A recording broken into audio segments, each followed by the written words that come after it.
and welcome to the Yerky Boys. May the Kandrona shine and strengthen you. My name is Will. My name is Jonathan. And we are the Yerky Boys. That was an exciting Jonathan. An exciting Jonathan. What was going on with that, Jonathan? I was excited. Kind of robotic in a way. So excited this week. Hey, speaking of robots, video games are also electronic. That's okay. Yeah, sure. There's a link right there. This week there's we're no going to be chi talking in any of these games. Sorry, go ahead. about the PS1 game Animorphs Shattered Reality. Now, for the folks at home, what a PS1? What is that? That's a PlayStation, the original PlayStation. Ah, yes. The PSX, some call it. Is that right? Is that what some call it? You're That's the gamer. Frequently you'll see that as the abbreviation instead of PS1, PSX. I don't actually know why. I don't know if that's something that comes from Japan or I don't know what it is, but yeah, that's usually the abbreviation people use, PSX. It's usually? I mean, I guess Yeah. you're at first I thought you were doing a bit because I've never heard this before. In no way a bit. That is a very common way to refer to the first PlayStation. Well, now that we've established for anyone who didn't listen to last episode that you are a gamer and I am not, why don't you tell us a little bit about when this came out? Oh, wow. Animorphs, A Shattered Reality came out in the year 2000, the same year as Know the Secret, which we covered last week. So this is, again, the 25th anniversary of the game. Wow. Yay. Really exciting. This game was produced by Single Track. Developed, I should say, by Single Track. Published by Infogrames, who also published the last one. Wow, Infogrames. Infogrames, that's right. Single Track, that's track with no K. This was in fact their last game. Oh boy. However, they are most well known for doing the first two Twisted Metal games. So this is not some no-name company that just shits out licensed garbage. This is a company with a pedigree here. Those are two very beloved early PlayStation games. They did a couple other games like Warhawk and Jet Moto, and then and 5 years at this point, later, you've mentioned half of what they've made. That's right. It looks like. Yeah, and then Animorphs Shattered Reality, and they were done. They said we did everything we could do. That was our Mount Everest. Well, there's nothing left. We're done. And Animorphs is my Mount Everest too, in a sense. Huh. Yeah. Like before this we podcast. get too deep into it, Yeah. We have a very, very brief sharing section. The sharing. It was brief, right? Huh. Yeah. But it sounded, I don't know, you did it in a weird way. It sounded like you were almost doing a Borat. The sharing! Or something. Okay. This is the most restrained our listeners have ever been in terms of how much they've written in. That's crazy. I don't know what's going on. Like 24 sentences or something. Yeah, we only got 4 hours of sharing this week. They're just so numbed by all this video game talk. First, a quick word from Steven. Steven writes, "Hey, Yerky Boys. This is in regards to our discussion of last week's game in which there is a minecart segment, and you had posited that was sort of a video game trope. Remember?" Yeah, posit is a strong. All of my opinions on video games should be taken as a thought that I had that's not founded on anything. But right, posited, sure. You suggested it. Yeah, this is probably better. You pondered it. Yeah. Well, Steven says, short one this week, but I have to keep up appearances. In addition to the minecart section in Donkey Kong Country, there's also one other famous video game minecart section that I can think of. The one from Resident Evil 4. Can't believe John forgot about that one. Keep up the good work, Steven. I'd just like to say I didn't say there's Donkey Kong Country and then nothing else. I said Donkey Kong Country and there are some others. I left the room open for Resident Mm, Evil 4. mm, I fake didn't say Resident Evil 4 fan. there's also one in Mario RPG, okay? I didn't feel the need to say it out loud because I didn't think that we were covering every minecart section on the podcast. Oh, you're a Resident Evil 4 fan? What's your favorite minecart sequence? And I did think about that sequence while I was playing this game. That is true. This game or the game last week? No, the game last week. Okay. Okay, we also got fuck you, Steven. We also got a quick comment from Kat. Well, remember when we played that fun guessing game about from Gwen's email when you were trying to guess the directors of her Animorphs movie pitches? No. You remember? We had a lot of fun. Hmm. Well, Kat played along at home as well, and for the one that was stop motion animated, now this is a good call. Kat's guess was Guillermo del Toro, because quote, all I could think of was the horrifying parts of Pinocchio. Now I just want Guillermo del Toro's Animorphs, single tear smile emoji. And that's, you know what? That's a little bit on me. When I said think of any stop motion movie from the last 5 years, I forgot about Pinocchio. But that's also more on you because you should have been able to conjure that one and you should have guessed Guillermo del Toro. You know, a Guillermo del Toro movie would be like pretty good for Animorphs since literally he can't make a movie that's not about the like monster actually being misunderstood. Like this is the Aftran movie, right? This Yeah, is the right, Hork-Bajir right, movie. This is my Taxon right. Chronicles. Well, that's the problem. I don't think he would be the right guy for the general Animorphs No, movie. He no, should just do one of those side stories. right. The Taylor Chronicles. And Exactly. and Taylor would fuck a Hork-Bajir in this version. I mean, you're not wrong, but just be careful before we veer into Hmm? pornographic content. She was 18, right? Did we establish that? Uh-oh. Uh, Cut this part. Cut I this part. believe we established that she was several years older than them, Several which years older. could Several. could be 18 if you really wanted it to be. We're gonna have to cut this. Up to you. Let's move on. I'm ready now. That's it. That's all the sharing. We're done. Hooray, it's been shared. So yeah, this game, Animorphs Shattered Reality, which I constantly get confused because there is a Spider-Man game called Spider-Man Shattered Dimensions, and I'm always wanted to say Dimensions. Hmm. Mm-hmm. It's kind of a fun game. Well, yeah, PlayStation game. We played this, We the did. whole game. I played the Again, whole game too. oh, if you would like to email us at theyerkyboys@gmail.com if you have a thought about a video game or a minecart section that I forgot.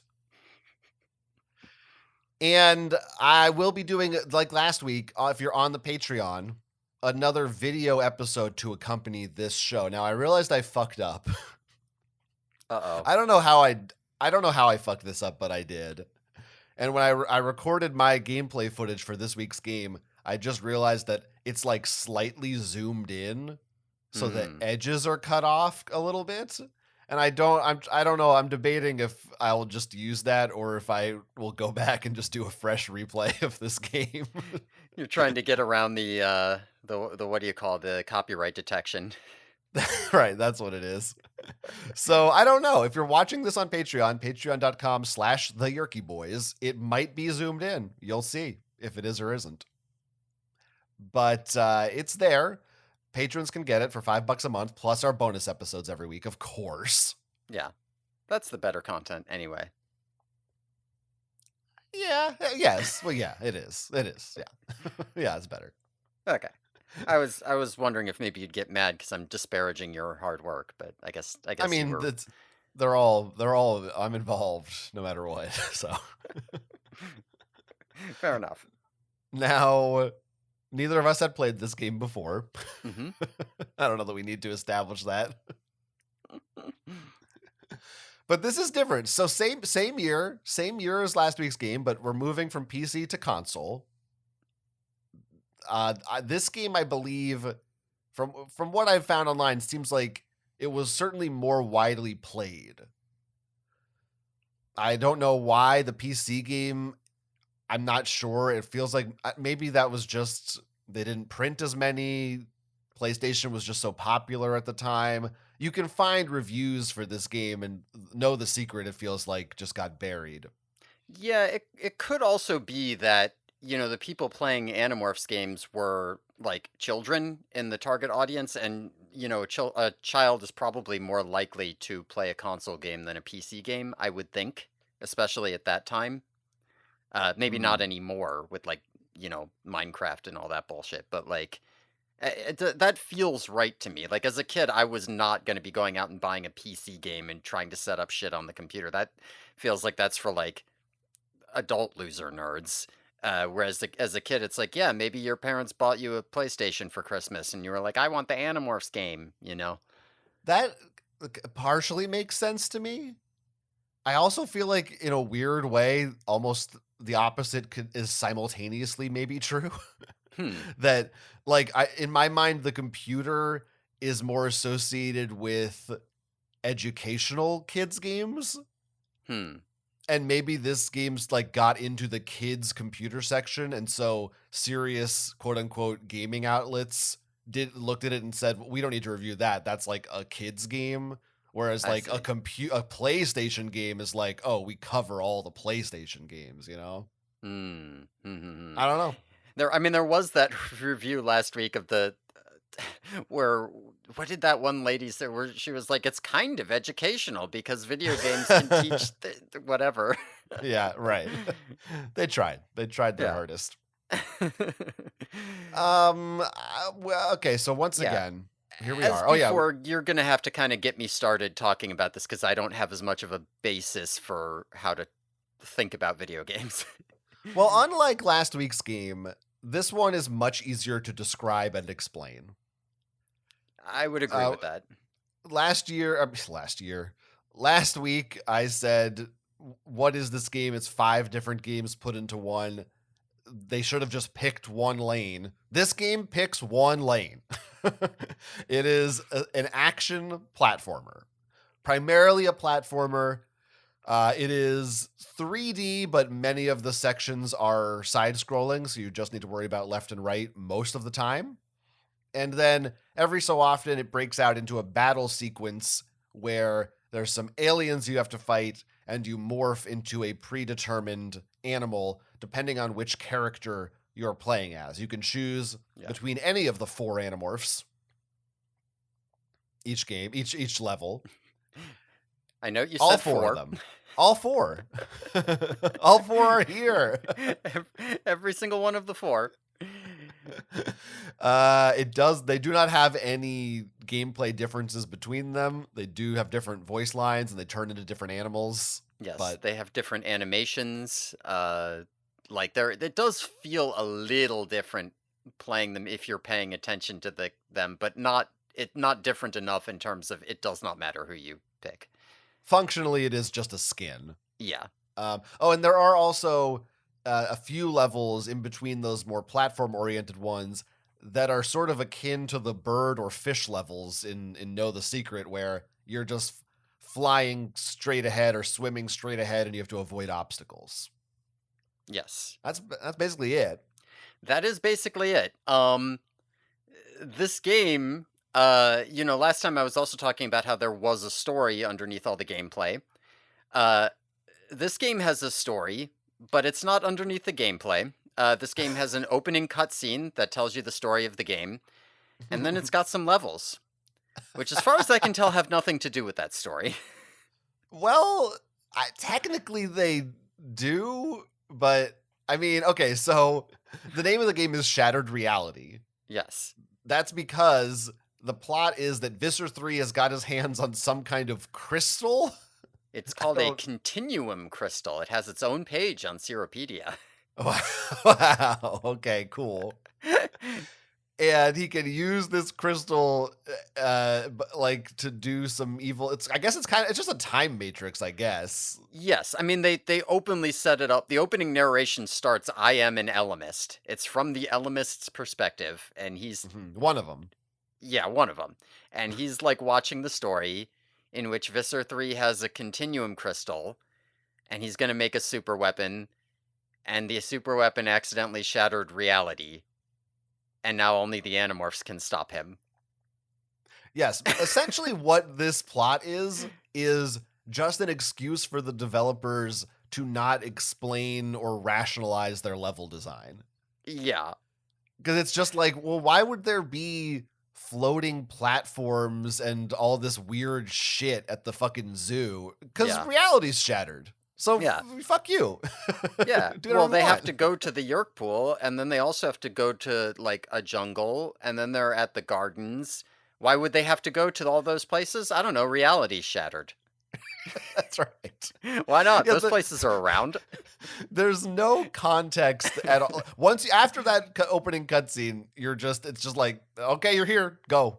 That's Yeah, it. I was kind of excited because I was like, I don't quite understand exactly what's happening, but presumably there will be more cutscenes unlocked in between levels, and I'll kind of figure out. No, no, no. Now, what's really exciting about this story and what it reveals that we were confused, it kind of solves a mystery from last week, Hmm. which is the cover art of this game. Ah, yes. Last week we kind of skipped the cover art till the end. We can do it up front this time. Yeah, we can be normal. That's how things are done. Right. Well, if you heard us discuss last week's cover art, good news. We don't need to do it again because it's the same. And we were so confused trying to figure out what is this, why is this here and that here. Clearly, they designed this cover art based on this game, Shattered Reality, and then just reused it for Know the Secret. Because everything on the cover applies to this PlayStation game and not the other one. Yeah. In fact, the character designs, like the way Cassie, Marco, Jake, Rachel, whatever, look on the front here, is how they're like it's the same art that's used in the character select screen, basically. Um, so yeah, I mean, this is just obviously that. So it does seem like I'm now doubling down on last week saying those characters were not designed to look like the actors from the show. Hmm. And here I still think it's ambiguous where they kind of do, but they kind of don't. Yeah. A couple, I mean, Jake and Marco, yeah, and Tobias too. Cassie and Rachel, I just feel like they just look like girls. I don't think they look like those actresses, but Yeah, I mean, well, here's part of the problem is that Cassie's actress often oh, the like hair. yeah, I mean, this is a hair up alert, and she's also in, you know, standard Cassie overalls, which the Cassie in the show occasionally wore, but often did not. So this kind of like it looks a little bit different because it's more, yeah, I don't know. Yeah, yeah. But yeah, But Rachel we just looks like blonde girl. Yeah, exactly. We do know, we have confirmation now that it is Axe in the cover on the corner. Yes. Because that's the other part of this story that I didn't really understand until I read about it online after the fact. That Visser 3 has captured Axe. You're also trying to rescue Axe in this game. And in fact, there's a game over cutscene if you die enough times where a Yerk is going into Axe's ear. How many That's times would you guess that I saw that cutscene of Axe being infested? probably more than I did, but maybe not by much. Dozens? Sure. Maybe maybe Many more. dozens of times I saw that. Yeah, I don't know that I picked up on that he captured Axe. I did notice that, yes, in the if you lose, then all the Animorphs stand there while Visser 3 infests Axe, and every time They I just wondered, I was watch. like, I wonder if they're in line to be infested next, or if they've already been infested and now they've helped Visser 3 capture Axe and he's the last remaining one? I couldn't really tell. I didn't know. They got a game over, so they can't do anything. They're just They watching. lost. Yeah. It's kind of a fucked up scene. Yeah. Yeah, yeah. I got off to it.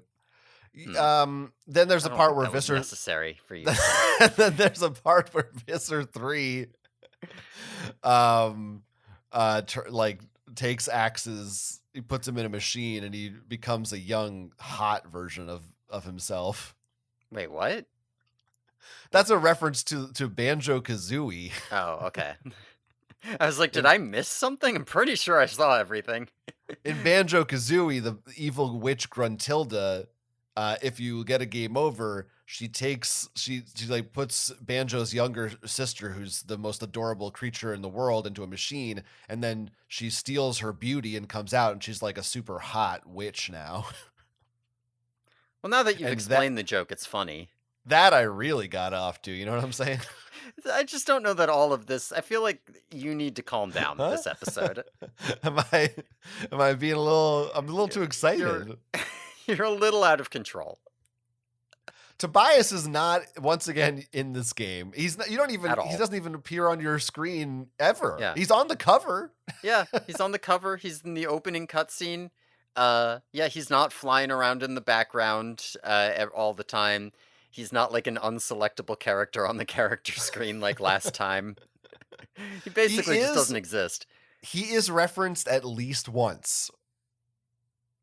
And I'll let you know at Okay. some point where that is, cuz Okay. it's not guaranteed that you'll see it Yeah, or no, hear I it. don't know that I did because I don't remember it. Yeah, it is kind of weird since they have those in between levels where you're like flying around or whatever. None of those are Tobias, so that's kind of odd. It would be so easy again. Yeah, They have bat levels in this game. yeah, Or could one have been a bat hawk. level. Just make it a hawk. Why not? It's so easy. Let me read the back of the box for this one. Hmm. Looks can be deceiving.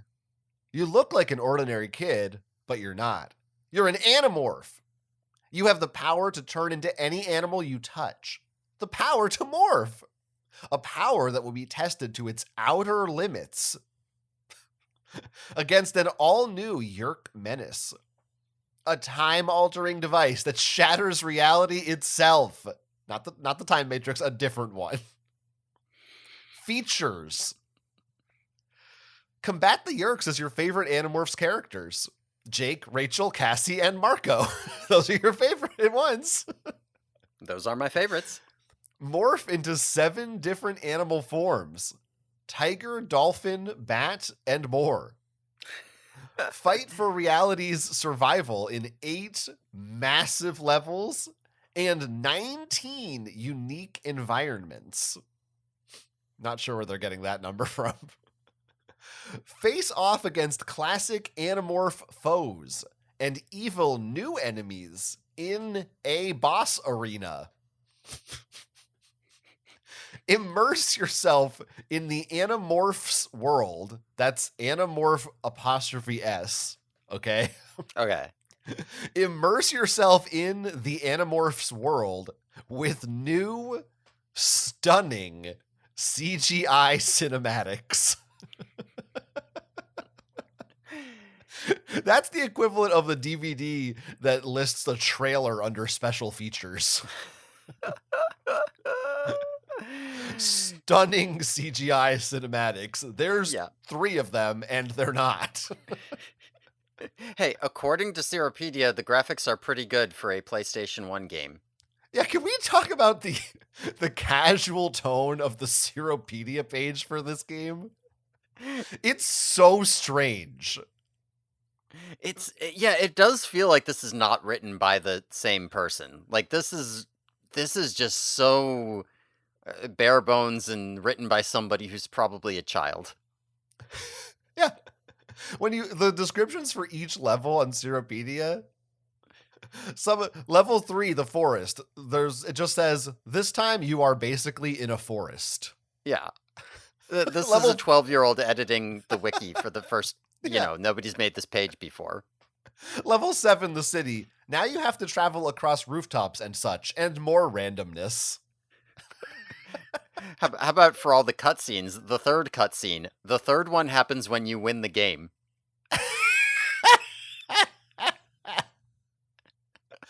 Not wrong.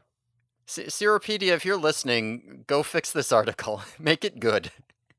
Yeah, it's not good. Another weird thing about that opening cutscene, besides him saying he is an Elemist, which at that point, again, I'm pretty sure they were far enough in the series to know he wasn't. Yeah. Yeah, no, I think because what did you say? We were in like the late 30s, early 40s or something when these I came out? think at least in the late 20s. So like, past the attack for sure. Because Yeah. I don't know when the development cycle started is the thing. Yeah, I mean, I'm looking at these things that these images at the bottom of Seropedia, and it looks like there were ads in book 38. There's an ad here in book 45. So it feels like it was later for sure. So I mean, first question, why the Elemist has nothing to do with this game. I guess it's a cool Easter egg if you're a fan, but there's why is he doing the narration but if he doesn't ever come back into play, I don't know. Yeah, I mean, like It could have just been Jake. Could it have been feels like anyone. he's just attached to. They were like, we want to do like a time matrix thing, but I don't want to use the time matrix because that has established rules, and I don't want to have to think about what I'm doing. But I guess that means the Elemist. Like it's weird. I don't like. Clearly, he's here because Continuum Crystal sounds like Elemist shit. But I I don't really. I guess mean, I don't understand any of it. it's strange. Other strange things about this opening. He refers to the the Yerks as just the Yerk. Like I think multiple times he says Hmm. the Yerk have invaded. Pretty weird. Pretty sure he also pronounces Visser 3 like Visor 3. Man, you were paying closer attention than I was. I think I only watched this once, though. I mean, this cutscene is 1 minute long. Yeah. It's not like there's not that much to fill my brain. There's no other cutscenes. I had to absorb every ounce of story from this. That was it. Very All right. strange. Yeah, it does. I mean, it does come off like basically they just made a bunch of levels that sounded cool, and then they were like, somebody write me a paragraph to explain why I did it. Yeah. Yeah. I mean, in concept, I do think this shattered reality idea is lazy. It can work. I think it works better if the people making the game know more about Animorphs lore, and then you could really play with it, and you could do stuff like incorporate the chi, Mhm. incorporate locations from Animorphs lore. Oh, you're in the EGS tower. I mean, they do a little of that, the bare minimum.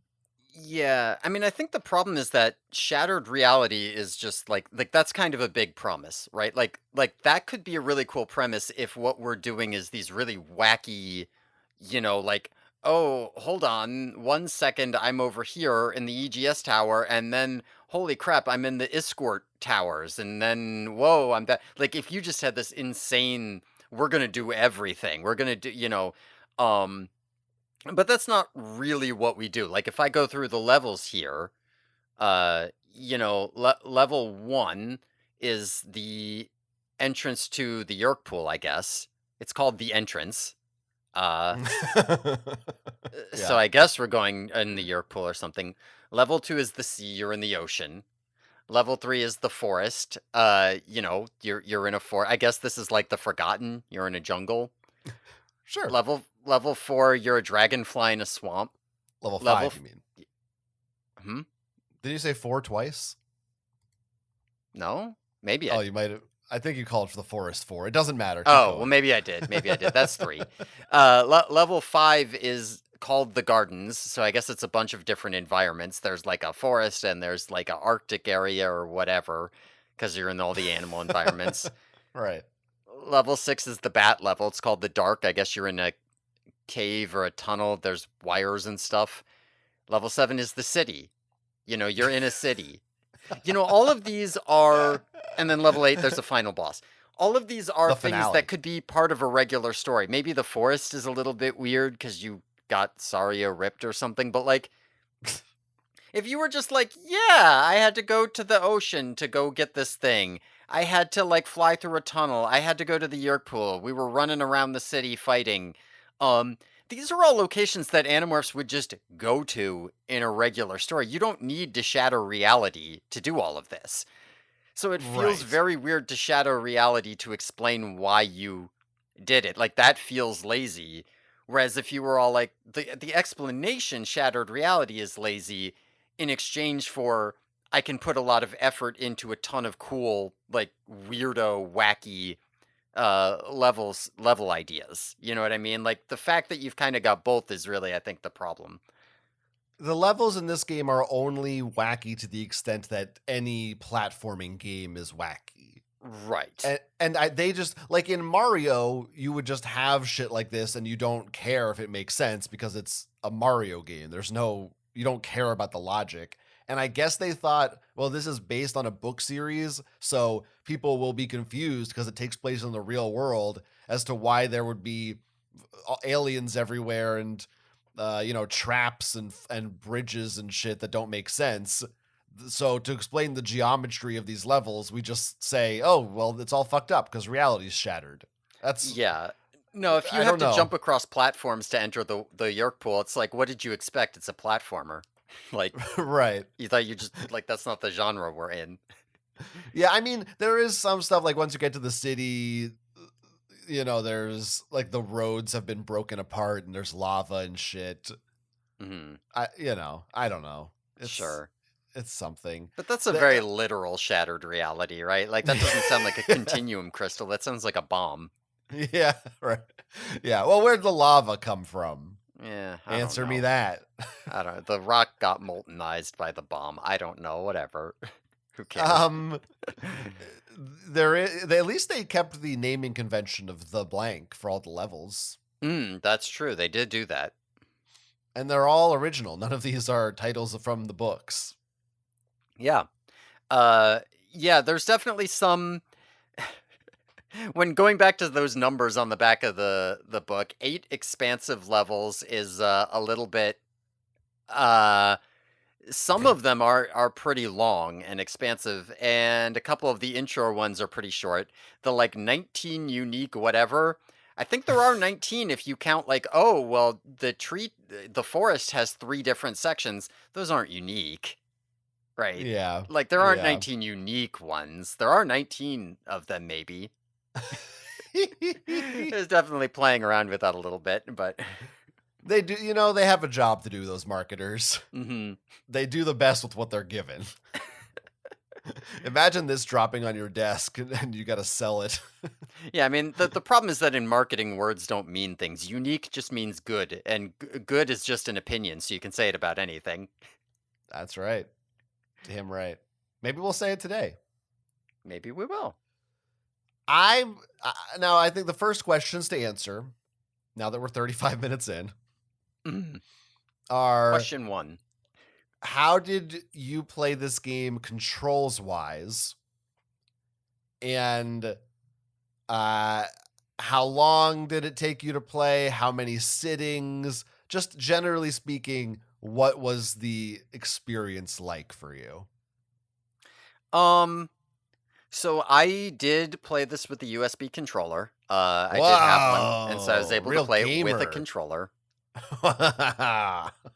even though I was emulating it on a computer, which doesn't Oh, have a hey, well, controller. we own a copy of it. But That's I why own we a were allowed copy, to of emulate it. course. Yeah, Yeah, yeah, right, yeah, yeah. right. What I don't own is the PlayStation 1, but it's Exactly. legal. It's fine. Right. Um Covered. um so I did do that. I did it in 3 sittings. I had one sitting where I beat the first level and I was so exhausted that I had to stop. And then I did Wait, 2 wait, more wait. sittings over the course of that were both in the same day, but I took a break in between. Exhausted just because it was late at night, or like the game itself exhausted you? Because I am not good at platformers, and trying to beat a level is like bashing my head against a wall. Okay. Okay. Okay. So Yeah, that go on. that was my experience of playing. Maybe before I say how long it took me to beat the game, you should say how long it took you to beat the game, so people have an idea of what a reasonable amount of time might be. Uh, it took me altogether, I just want to double check to make sure I'm not lying. Mhm. I would say it's hard to say because I'll tell some stories about I in some areas I think I overplayed in some areas, but it doesn't Mhm. matter. I'll talk about it later. But I think because I'm trying to think of like what is the actual length it took me, but that it wasn't just like messing Like around with repeating or stuff. whatever. Yeah. Yeah, under 3 hours. I would Okay. say like somewhere in the range of 2.5 to 3 hours. Okay. Okay. Yeah. So So for you, that's actually better than I thought it was going to be. I thought you might go even lower. So for me, it took me about 7 hours to beat this. you know what? Over I'm looking again. It's probably is closer to 2 to 2.5, but Okay. yeah. It took me about 7 hours to beat this. Over half of that was spent on one single level. I spent almost 4 hours on the city level. Um, I was very upset. So what it sounds like is there's consistency here because last week the game took me about 5 hours and you about 15. Mhm. So it sounds like once again you took about triple the length I Yeah, took. about triple the length. There you go. If I had 1/3 of my brain power, I would be you. I don't know that That's brain how power is the problem Yeah, here. I think so. That's how I'm interpreting Maybe it. it's manual dexterity, experience, Just But like I think that my general brain power goodness. is really doing the heavy lifting here for all my other failings. Yeah. I mean, my massive, huge brain. Now, I'm really curious because this game is much more platforming forward. hmm Last week's game had platforming sections, but there was a lot of faff in between them. hmm And some of those sections both of us found very frustrating and annoying. Would you say this game is easier, harder than the last week's game, or the same So I for would say you? this game is much, much, much, much harder than last week's game. It felt like to me. Wow. I had so Interesting. much, yeah, like the that I said it took me like 50 attempts on that gorilla level. But most of the that one was hard, but most of the platforming, I got in some number of attempts, right? Like it was reasonable here. On this one, none of the stages except for the like easy, oh, you're just swimming around, you're just flying around, those in between short stages were easy. Like all of those took me tons and tons of attempts. On the level, the city that I spent 4 hours on, it took me at least 30 attempts to get past the first obstacle.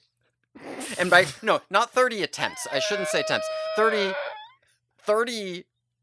Yeah, no, no, no. Yeah, that's wrong. It took me no, no, no. So it took me 30 tries, I should say. Because I you start with 5 lives and it took me at least 6 restarts to get past the first, like the literal first obstacle in it. Which was, refresh my memory, what was that obstacle? It was the conveyor belt thing. Was there like multiple conveyor belts? Yeah, there was like a bunch of boxes hanging on a conveyor belt and you had to get on them and ride them across. Oh, right, right, right, right, right. And there was like damage that would hurt you. There was damage that would hurt you. Yeah. Yeah, it was like a beam or something on the ceiling or fire. I don't know what the hell it was. Some blue So thing. I so I also played this game with a controller. Mhm. I'm mostly, even though technically there's 3D in it, I found myself using the D-pad a lot because a lot of it is just going left and right. I don't know about you. Were you a joystick or a D-pad? I wonder if that would have helped cuz I was using the joystick, but yeah, I wonder. It may have in some sections, but I don't know how much of a difference I would make. And I do agree. Those later levels are can be very frustrating. There are some areas of this game where I feel like I would die, and sometimes it was my fault, and a lot of times I don't think it was my fault. There were times where I feel like I don't hitbox isn't really the right word. I don't know what you would call it, but the area for safety of like landing on a platform sometimes just didn't seem to line up with what it actually should be. But the when I first started playing this game, the first couple levels, I thought were not hard. I I think I thought, oh, never would have made it past level 1 as a kid. It took me a lot of attempts. What the gears, the spinning gears? Oh my god, I was losing my mind trying to get through those spinning gears. I mean, I'll have to go back to the footage, but I don't think I definitely didn't get a game over until like maybe the forest or maybe the gardens is when I started to get. I don't know, at some point, Mm. but It I mean, to get so most of these, like, levels, the platforming levels, I guess all the platforming levels have at least 3 stages. I wanna say 3 stages for the first one for the entrance, 3 stages for the forest, 3 stages for the gardens, and 5 stages for the city. Does that sound right to you? I don't know, but sure, something I like I that. got multiple game overs before I got to stage 2 of level 1. Now, so damn, are really hopeless. So I'm not platforming is my worst genre. Of all the video games I can't play, platforming is the one I can play the least. this is great. I love it. Let's explain a little more for listeners who aren't looking at it. By the way, just notice on Ceropedia they spell obstacles Obsticles, Yeah. like testicle, obstacle. There's also a point where they say loose instead of lose. Like, seriously, Ugh, Ceropedia, get the fuck on it. you pieces of shit. The way the game is structured, we already said, but the layer of it is you do have lives, Mhm, and as you are doing the platforming, there are Animorphs coins. I mhm. don't know if they call them coins, but that's what they are. Yeah, they've got the Animorphs logo on them, the canonical Animorphs logo that Rachel or Hmm. somebody made up. Yep. And pretty standard Mario logic. When you get 100 coins, you get an extra life. Yeah, And sometimes you can also find extra lives, which are little orbs for some mhm. reason. And then there are cubes, which are the checkpoints. Yes, Escafil devices, blue boxes. I don't, is that actually what they're supposed to be, though? I I mean, I like don't know, maybe it I makes no saw sense. Why I mean, would I they guess do that? yeah, that's interesting, because it never occurred to me that they wouldn't be. Because I was just like, yes, it's a shiny, glowing blue box. How could it not be an Escafil device? It's in an Animorphs game. But if you had just put a shiny, glowing geometric object in a video game to mark your checkpoint, no one would question that. So Yeah. now that you say it, maybe it I'm wasn't. guessing they saw that cube in some promotional artwork and were like, yeah, we'll use that. Like, they didn't Yeah. know what it was. I didn't know what it was for a while. Like, for a long time, I was like, I guess I'm picking up Escafil devices. I wonder if I get powers related to morphing. It took me a while to figure out, oh, that's where I go back to when I die. That Because I is the was just same with so me. tunnel visioned on No, Animorphs. I had the same experience. Well, not even, I didn't even think they were Escafil devices. I just was like, what are the cubes for? Because they don't, I mean, this was back in the day when you had to read the manual, and Mhm. I didn't. I didn't either. This But one you don't have. Like, I think the last no. game you had to read the manual to some degree. Like, some of the combat stuff just didn't make any fucking sense if you didn't. Some of the actions and with this one, I think everything was very, very intuitive. Like, even for me, as I don't know what the hell I'm doing, it was like, yeah, easy to figure out that those orbs are extra lives. Can figure out those things are checkpoints. The controls, there's like 2 buttons. Jump and Mhm. attack when you're an animal. The coins Yeah. very obviously roll over. They do exactly what you'd think they do. There's really That nothing is you need to know.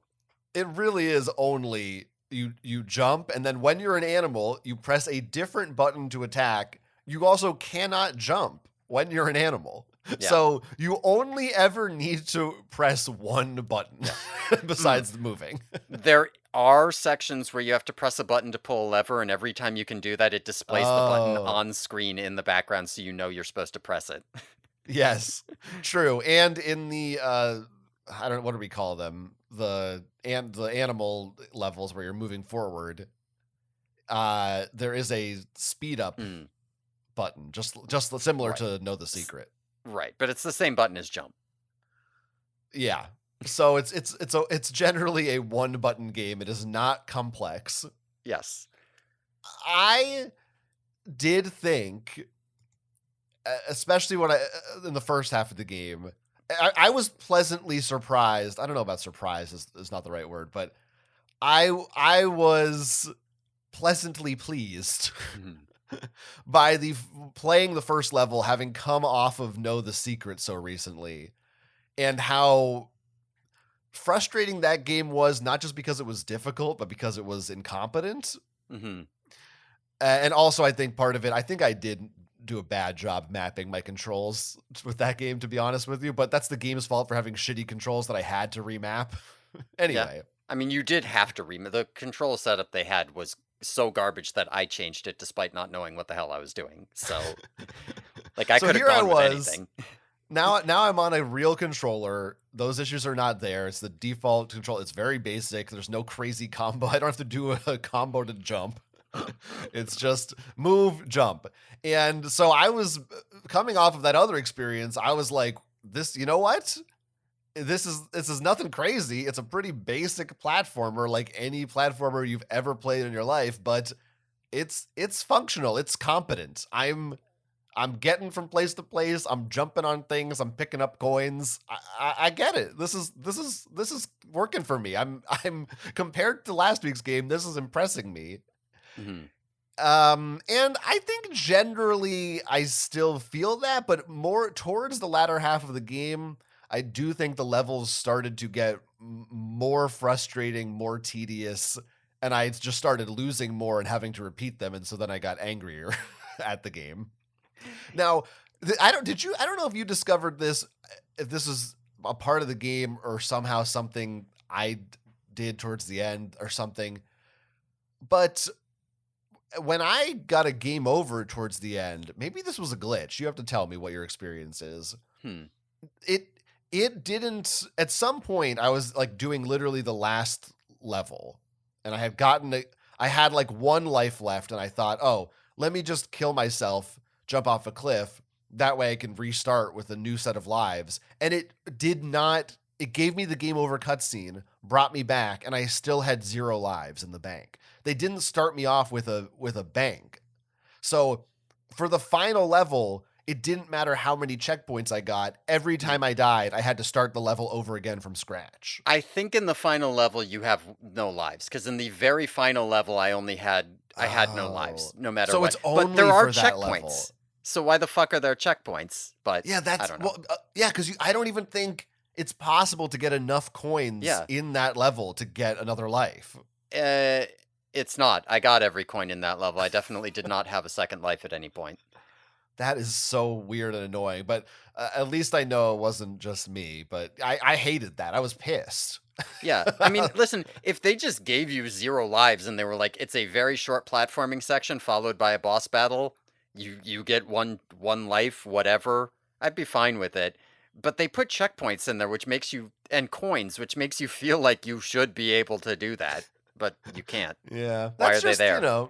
you need coins. I mean, coins do serve a purpose in platformer games other Mhm. than collections, which is usually to guide you or to be like a challenge. Oh, this is kind of a tough spot, but if Mhm. you jump it, you'll get a coin, Yeah. that I kind of thing. I mostly found those helpful in the, like, flying or swimming levels because Yeah. sometimes it's like, "What the hell is happening with this control? Where am I going?" And you could kinda see where you were supposed to be.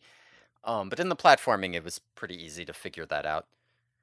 So you found the game difficult. Like I said, I don't know. Yeah. I feel like it's hard for me to say because I want to say this game felt easier to me than last week's. Mhm.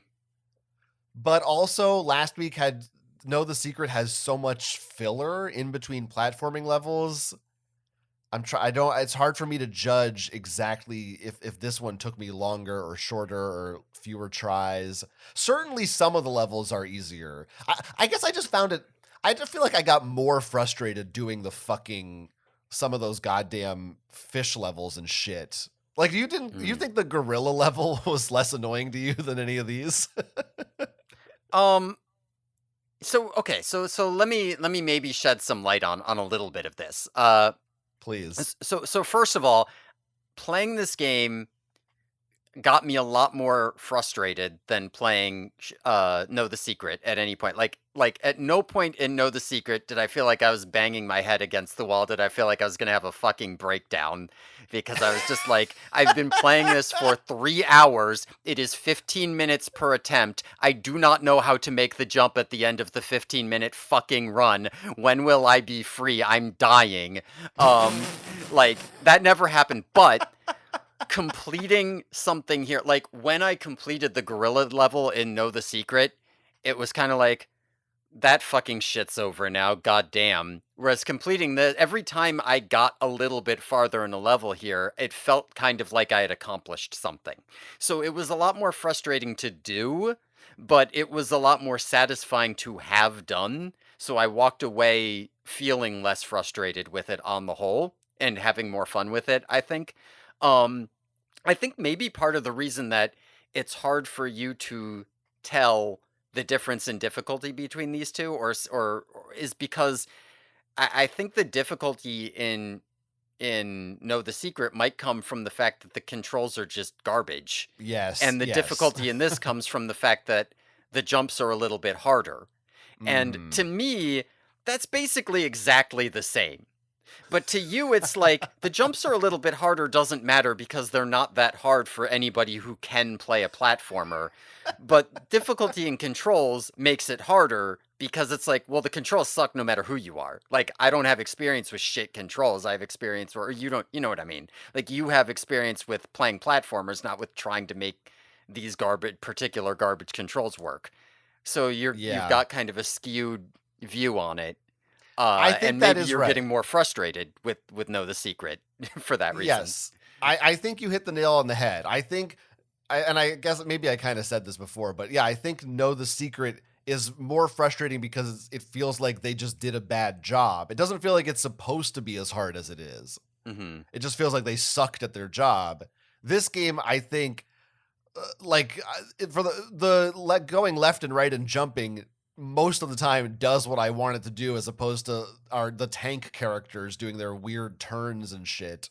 Mhm. It feels like the difficulty in this game is intentional. Mhm. So, it, and especially for how few levels there are, I don't even think it's egregious. There's, some older games that don't have very many levels will just make the levels so fucking hard on purpose so that to stretch out the replay value. Mhm. This is not the worst offender in that regard by far. There's far worse games out there that do that. But it is, I almost excuse them a little bit more for it because it's like, well, if I had this game when I was a kid, I'd probably be kind of mad if I beat it in 3 hours. Yeah. But so it's like, okay, we got to make it a little challenging so you have a reason you got to go back to it and try again.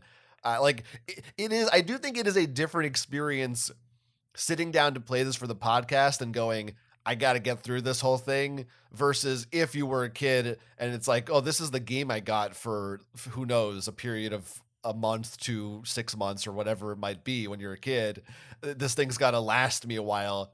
I might play a level and get frustrated and be like, that's okay. I'll play it again tomorrow because that's my game. It's different.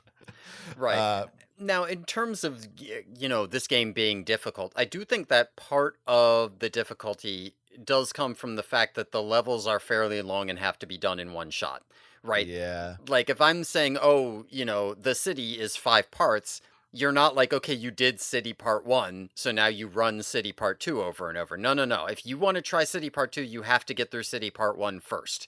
So you have to, you're like it was legitimately, like I said, part of the frustration was that it was like 15 minutes per attempt at level. And so if I got to a jump that I was just like, I have no idea. I got there with 5 lives. I tried it 5 times, failed every time, didn't even come close, don't know how I'm supposed to do it. Okay, cool, 15 minutes to get there, and that's assuming that you don't fuck it up. Right, like, that was part of the Mhm. difficulty there.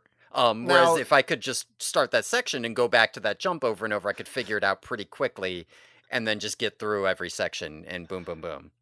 you do have the heart of a gamer in you because I recommended that you just use save states on the emulator, Yeah, but that's not and you how it would have refused. played on a PlayStation.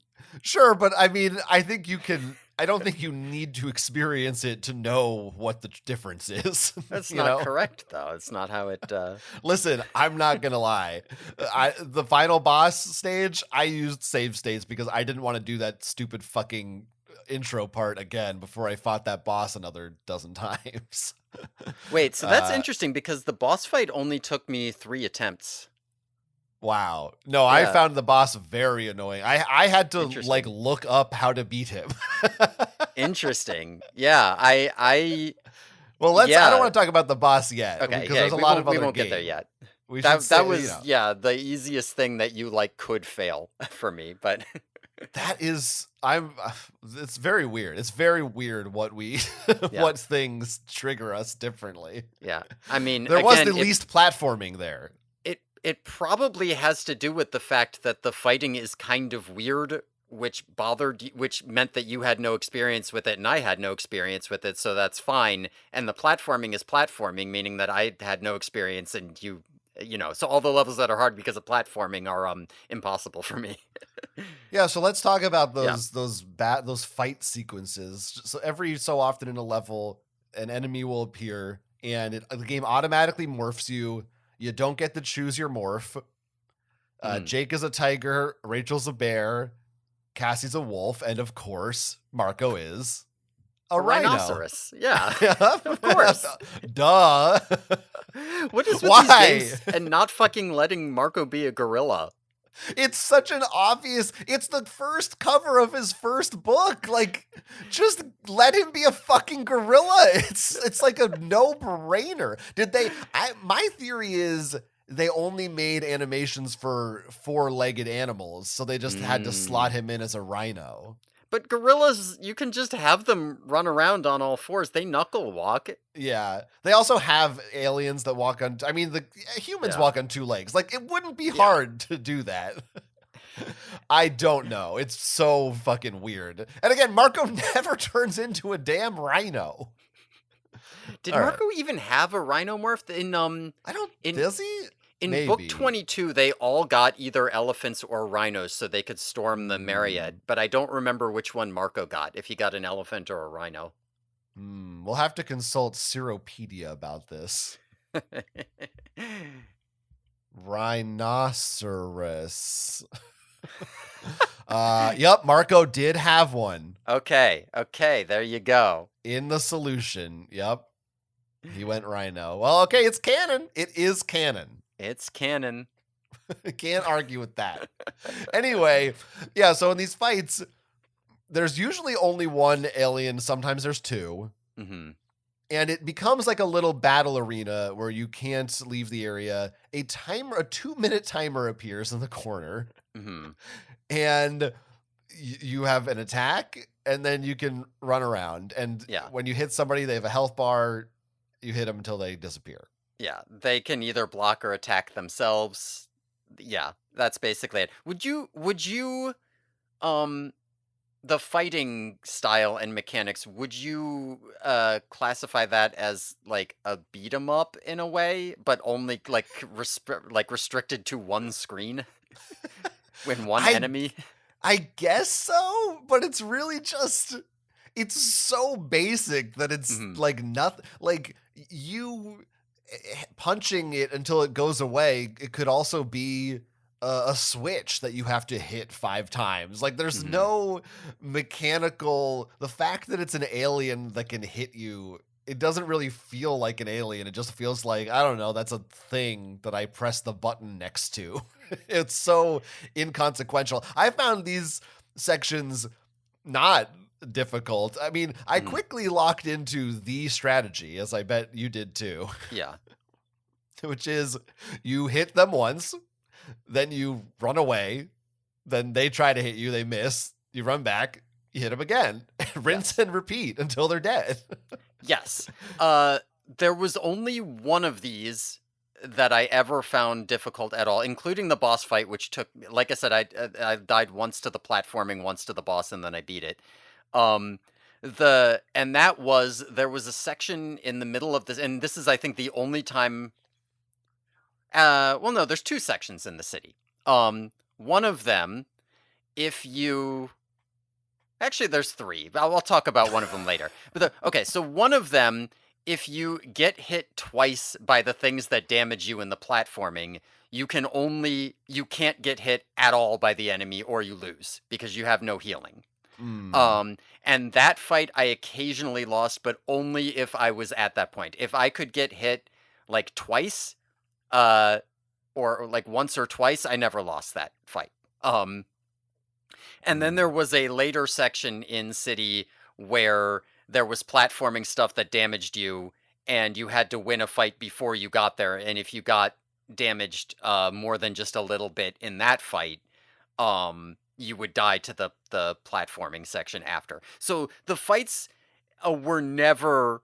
I never lost a fight on its own. The only Yeah. times the fights ever mattered to me was if there was platforming that hurt you and I couldn't afford to get hurt in the fight or the platforming would hurt me. Because otherwise it was just like, yeah, man, you never get hit more than like once.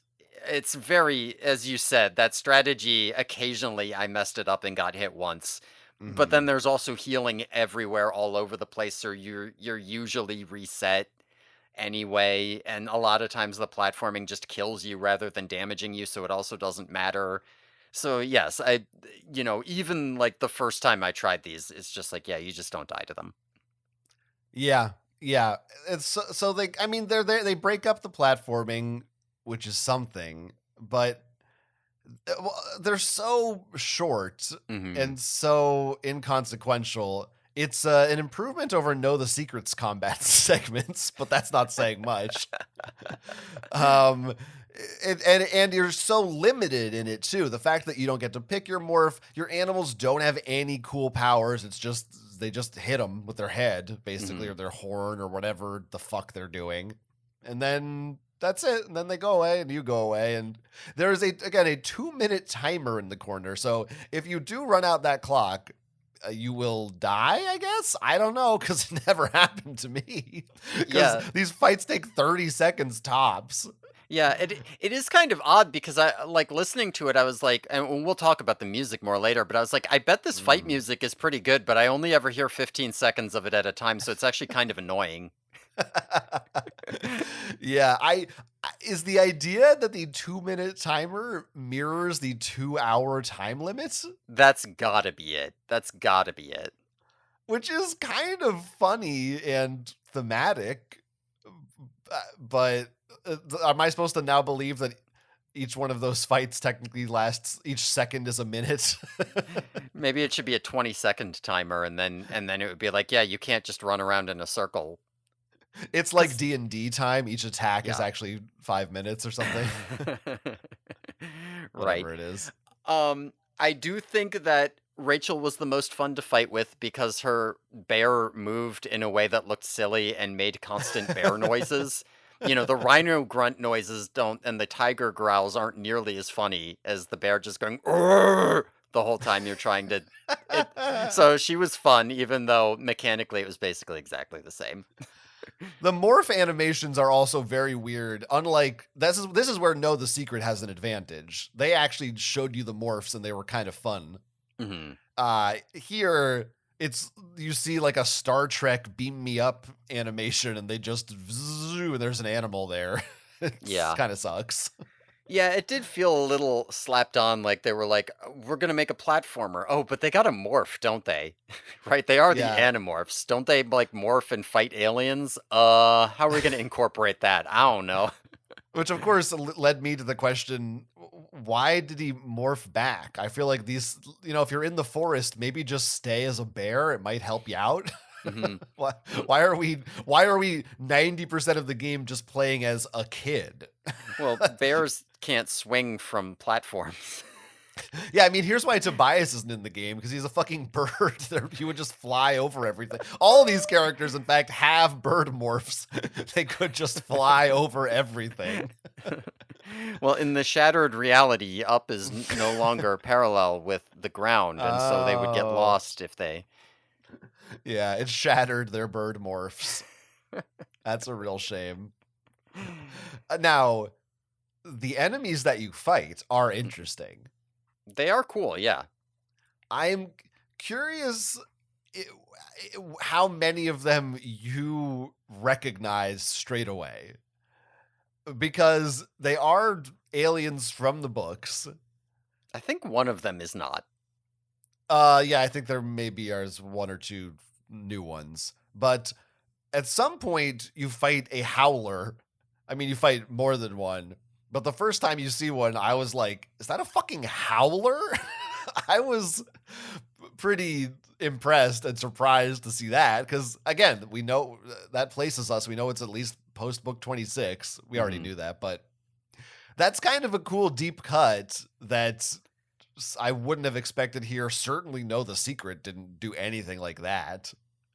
Yeah, That was I fun to I see. was wondering. I saw it confirmed that there were howlers. There was a point where I was like, "Are those howlers?" But I was never clear on that. Which ones do you think are the howlers? Oh, no, they were definitely. They looked like the illustration in the Okay. inside cover of the book. It was like, Okay. I mean, not 100%, but like the upper body had that sort of black and red, like molten Hmm. lava looking texture to it. It was for sure a howler. Now, the ones I did not pick up on, I had to read it after, are that you fight both Skrit and Na in separate, not ever together, I don't think.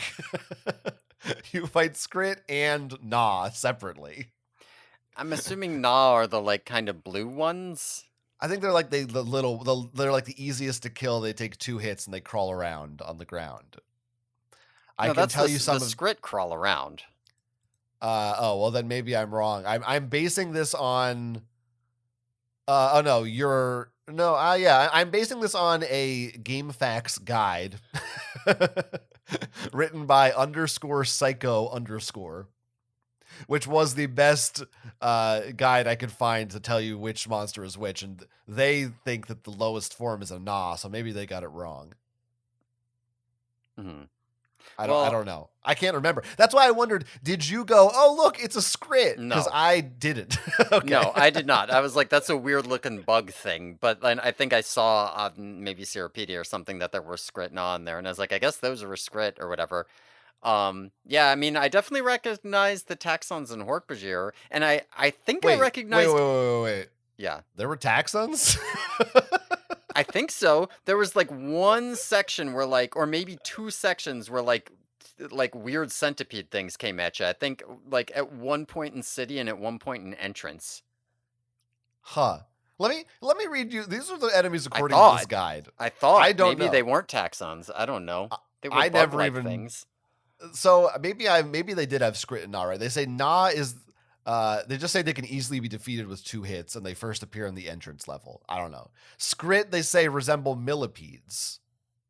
So maybe that is maybe the Skrit were what you thought were taxons.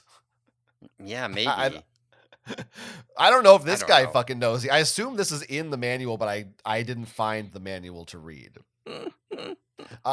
Also says there are Ka Yeah, I saw something about Ka, to which, as far as I know, is nothing. enemies that resemble Aztec warriors. They carry a staff with 2 hook blades on each end. Yeah, Don't those know. guys. That must be in tribute to Ka. It's spelled Kaa. I mean that Mm. actually probably is Kaa for Ka It Applegate. probably is, yeah. Howlers, we said. There's just like they call them pteranodons. There's just like dinosaurs. I guess pteranodons aren't technically dinosaurs. Fuck you, but you know what it is. Hmm. And then this one is the weirdest one to me. There are Geds. So there were things that I thought might be Geds because, well, basically there were things that showed up, and I was like, "That looks like a fucking zombie," but because it's, like, limping around and is supposed to be an alien, I'm gonna guess maybe it's a Ged, but that could be I could have been totally off base with that.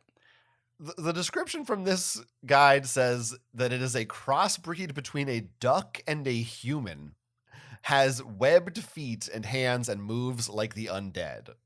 I mean, I guess that's right. That's not what a Ged is, but I was like, I mean, Geds are supposed to Yeah, stumble along with different sized legs, so that's why I thought like, maybe it was a Ged. why is that again? Why is that again? I really wish Zeropedia had images of the sprites for or models for each of these enemies because I just want to look at them when I'm not fighting them. Yeah, I mean, they are, I like how they look. They are, like, weird as fuck, but Yeah, yeah. I mean, and there's Hork-Bajirs, of course, that we said, but mhm, which I guess are the most common. I don't know, I feel like there's a lot of howlers in the later levels. mhm, um, yeah, I mean, I, like they all fight you exactly the same way. There's no difference. yeah. Well, they take different amounts of hits. That's the one difference. Yeah, I felt like the staff guys were a little bit weirder, Hmm. Maybe. but barely. Like, you still fought them the exact same way. Yes, the same strategy works on all of them. You never have to switch up what you're doing. Yeah, But I guess props for doing something interesting with them. And I mean, No the Secret literally just had the two enemy types. So, but they had different skins. There were taxons that looked like hmm, super taxons and maybe had more health hmm, and damage, or maybe not. We don't know. yeah. It is weird if there aren't Taxons that there aren't any. Yeah. That seems like you put Ged in there before them. Well, Oh, how can you okay. miss Geds? And that is one thing, again, to the game's credit, a little bit justified by the shattered reality concept. Why else would there be howlers fighting you on Earth? Okay, reality's going crazy, so that's an opportunity to do cool stuff with these different enemy types. Yeah, So but they that's don't really there's do a cool stuff so much as like no. have them. They're just like we put some Yeah. cool enemy things in there. Like they're not doing anything with it. Yeah, look, no, It's you're just right. having I'm just fun. but the idea is solid Mhm. in a Yeah, I mean, I'm glad vacuum. they did it. I did like looking at him. I thought it was fun to see him. Yeah, so that's something. I don't do we need to say anything else about the fighting segments?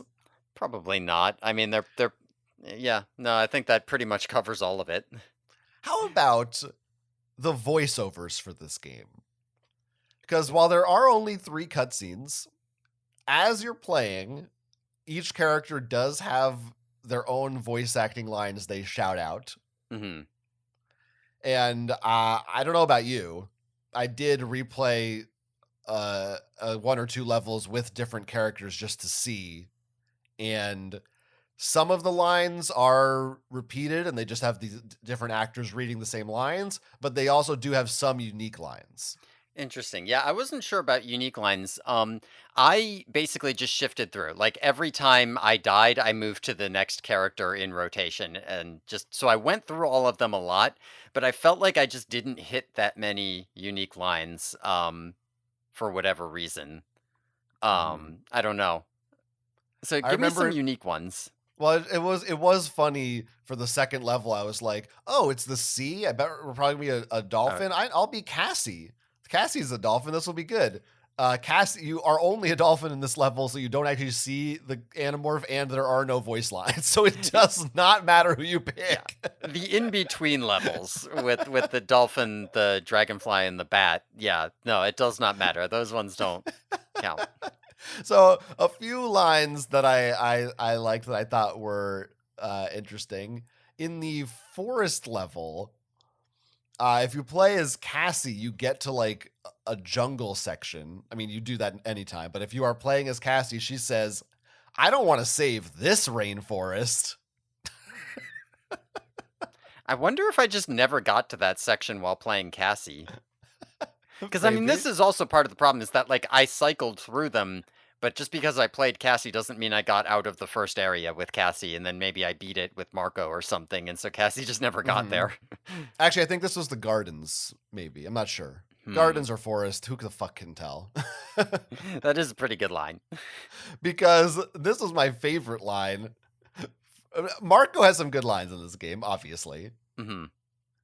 And I'm pretty sure it's the gardens because you go from like a ice area to the jungle area. And Marco says, "Oh, from the ice age to global warming."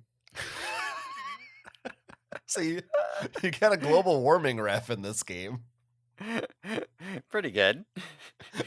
um Another one, and this is where the Tobias reference came in that you could miss depending on who you're Mm. playing as. On one level, the forest, I want to say, as Rachel, at one point she says, "Tobias, lend me your wings." Now, I don't know why she says this. Tobias doesn't appear, but she says that. So there you go. He's around, like he's there somewhere, He I must be guess. there. He's gotta be there. Why doesn't she morph into a bird? Who knows? I don't I think the voices were better in Know the Secret. Another point in that game's favor. I think the voices here are fine. I didn't really like Rachel's that much. But I thought they were fine. It is interesting that they didn't just double up on the same voice actors for both of these games. Like, if you have someone Hmm. doing a Rachel in one studio, why not just also tell her to record the? The time to record the lines for this game probably took 2 hours. Like, there's not that much. Yeah, it's so hard for me to judge this because I'm just over here like I probably heard a couple of these unique lines, but mostly I just heard them do their regular jumping sounds or getting hit sounds, and I think I was just too focused on getting through it to because there, as you say, there's very little here. Like in the other game, there's a lot of cutscenes and dialogue and talking, and Yeah, in Shattered Reality, that's just not part of it. So like, but there I do are. think that you're probably right that the voices were better last game, but also they got showcased a lot more. Yeah, yeah, and here they're fine. They're not bad. But I would say there are like at least 5 or 6 per level, like points where your character will make some kind of a little quip. Hmm. That's not just about a fight. That's like, whoa, or like when you first get to the gardens, every character says something like, I think Jake says, "Oh, the zoo at night, weird," and Cassie says something else about being at the zoo. Yeah, They have I little think there are lines. a couple of those, but yeah, like I said, I think I was just way too focused on being like, all right, I gotta send it. I'm fucking, oh my god, attempt 50, here we go. For you, this was not. There was no part of you that was open to just enjoying the atmosphere. You were like in fucking boot camp. Yeah, no, I mean, like there was, yeah, I don't have any concentration left for that. My brain power is all on not dying. um, it's you're pathetic. You're sad and Hmm. pathetic, huh? I think I'm The, cool. sure. I mean, being worse at video games, I guess, makes you cooler. That's true. That's got to be You the make a strong inverse point. property. The so I preferred those normal platforming levels. I mean, like we said, the interstitial ones where you're an animal flying forward, you can't really lose them. I guess you Mhm. could, but you'd have to try. I don't know. Do you feel otherwise? Yeah, no, you can't lose them. Okay. I think one time in one of them I died, but you have multiple lives, so I never failed any of them.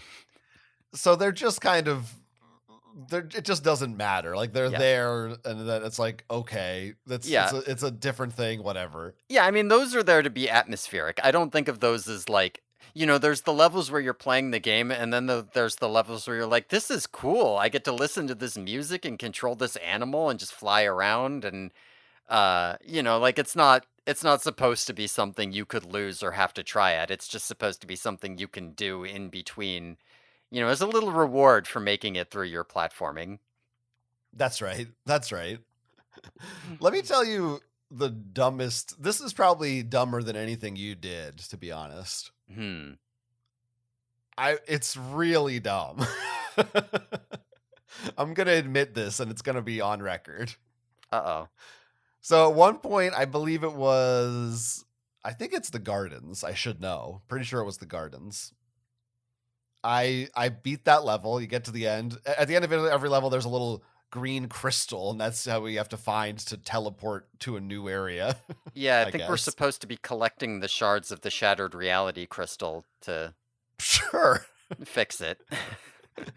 And then in between, you have a menus, a select screen where it's a map, but you're just scrolling from point to point on the map to pick the next level. Nothing Mhm. fancy. And initially, after the first level, so I beat this gardens level, and I was confused because I didn't unlock the next level, and I thought, oh, maybe like I wasn't even paying attention. I think maybe I didn't actually beat it. I think maybe I got a game over, and I that must be why. Didn't have much trouble with it the first time I played it. Went back, played it again as a different character for funsies. For some reason now this time I started, just running into more issues. I messed up a little bit more. I finally beat it again. Still don't have a level. I'm like, what the fuck? What's going on? I swear I beat it. Did it a third time. I was like, I don't know. I'm doing something wrong. I don't know what to do. I've now played through this level many times more than I needed to, including all my deaths and retries, before I finally realized up until this point, when a new level unlocked, you just pressed to the right with the D-pad or the joystick to get to the next section. That didn't work here. I thought I wasn't unlocking it. In fact, I just needed to go down to where now the map went down instead of left to right, and I didn't try pressing down. Well, I will say that did confuse me for, at least 2 seconds, maybe even as many as 5 seconds, where I was like, "Why isn't right working?" But I did figure out it was down. I did not have that problem. Now, I don't think this is entirely on me. It was I don't know. I just feel like either Zoom there should be some kind of an Mhm. indicator. Like if you were making this game and you're making the UI good, there would be like a flashing green arrow in the direction to go or something. Yeah. I mean, I do, because I had more of an issue with the first level, right? Because it just says the entrance. Okay, you click it, you do it. Okay, cool. I've beaten it. And so then you go, okay, go to level select. It just says the entrance. And I'm like, Mm, what the fuck? Did the yeah. game I mean, how do I look, maybe it didn't save? You right? Yes. Like, that's what I was saying. I was like, maybe my game just isn't saving, because there would be no way to know. It's not like you get it, there's no, it doesn't say, like, completed, or you don't unlock anything, other than a new level. So I thought I might have a save issue, but then very quickly I was like, maybe I just have to go in a direction, and that worked. But I could see getting stuck there. Um, and I could also see that if I didn't know there were more levels, like if I didn't already look through Mhm. and say, oh, there are 8 levels, that I could have beaten the gardens and been like, okay, I've gone right every time. I guess I'm done. I did. I looked it up because I did go, is that the last level? So I made sure. Yeah, I mean, like, that's the problem also, is that because there's no story, like, you're not sitting here being like, but they didn't conclude the story. Like, they set up this thing with Visser 3, Yeah. and you just didn't stop him. And here it's like, I mean, I mean, yeah, I guess you stopped him when you got the cutscene that said you did, but it's not like you were moving toward that at any point. Yeah, I mean, look at Super Mario Brothers 3, a game from over a decade before this one. There's a world map, and every time you beat a level, Mario automatically moves forward to the next square. So Mhm. you know for sure, like you communicate with your audience, look what you did, you made progress, here's your next level, have fun. This I game is just like, I don't know, we'll figure it out. Now that you're bringing this up, I was thinking, if I owned this game as a kid, I probably wouldn't have made it past level 1. I feel like if I owned this game as a kid, I would have thought it was broken, and not like, if I beat level 1, I probably would not have been able to figure out how to get to level 2. I would not have realized that. I don't know if I've told you this story before. When I was a kid, I I had trouble playing Pokemon, because I gave the Pokemon center lady my Pokemon, and she said, "Thanks for your Pokemon," and she didn't tell me she gave them back, and I thought she had them, and I was like, "I can't go on without them. How do I make her give them back?" And I got stuck. 'Cause I was, like, 7 or something. So I could like, kids are so dumb, and it's not just me. I was dumb, don't get me wrong, but kids are so dumb. I feel like, especially if you're making a game based on a children's property, you kinda need to hold their hand a little bit. I mean, this is a common or at least it certainly was common when we were kids before the internet age, where I had many games that was like, is are there levels beyond level 3? I'll never know. I can't beat level 3, so unless my uncle or some older kid or whatever comes over and knows how to play it. My uncle didn't play video games. That was just an example. Then once in a while that something like that would happen, I'd be like, "Oh my god, there's something else there. Oh, this is amazing." And and you didn't know. Maybe there was because video games, like we said last time, were just weird back then. This game is a little too late for that sort of thing. They should have known better to guide you along. And give a line of dialogue at the end where Cassie or whoever just goes, "All right, now it's time to go to the swamp." Something. Yeah. Yeah. Something. You know what else? We're talking about the voice acting. Voice acting, I think maybe my favorite voice acting in the whole game is the Hork-Bajir. Oh, yeah, I loved those Hork they sounded I caught a couple of gaff rashes in Yeah, there, some yeah. Andalites, but a lot of the Hork-Bajir language sounded, a lot like Star Wars alien language, and I was really digging it. I loved it. Yeah, that's pretty good. That's "Ooh-da another doo-da, point. Andalite." The graphics I think in this game are fine. They're pretty standard PlayStation graphics of this time. Everything, of course, is very polygonal and sharp. But it's clean enough. I can again figure out where things are. Now, the issues I ran into, which I'm sure for you were tenfold, are dealing with depth perception a lot of the Mhm, time of not quite knowing where platforms are compared to mhm. you.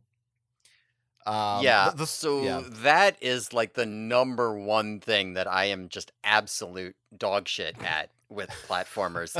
So like I wasn't sure, it's like yes, I had this problem all the time where I would just accidentally run off the platform for no reason because I didn't know where the edge of it was and where I was or like I just wouldn't make the jump because I didn't jump far enough or I jumped too far or I didn't realize I didn't. I wasn't sure the degree to which that was my fault though. Every time I did it, it felt like it was my fault, but I wasn't sure if that was actually true because there were a couple of times where like the edge of some platform would be slippery and you just slide off or like there'd be a weird place where you could just die for no reason. There was one thing with platforms on a wall where there was like a spot where if you fell off a higher platform you would die, but if you jumped up off a lower platform into the same spot you would die at the top of your jump. That killed me a couple times. So there were a couple times where I was like there are issues with this that feel like they're not my fault, but for the most part yeah, but when it came to depth, I did have problems with it, wasn't sure. So, it There does were make me a little happy to some hear you say you had that issue. Yeah, no, some platforms, I swear. For instance, it must have been the forest, but God knows. There's a section with a bunch of tree branches you're jumping between. And, Oh my and I god. swear, some of those branches I landed right on them and fell through. I swear. Like it was Yes. not fair. Okay, good. I'm glad you had that problem because I had that a couple of times. That section at the time that section came up, that was the hardest thing that had ever hit me, and I was like, "Oh my god, I can't believe how hard this is. Why can't And I do then this?"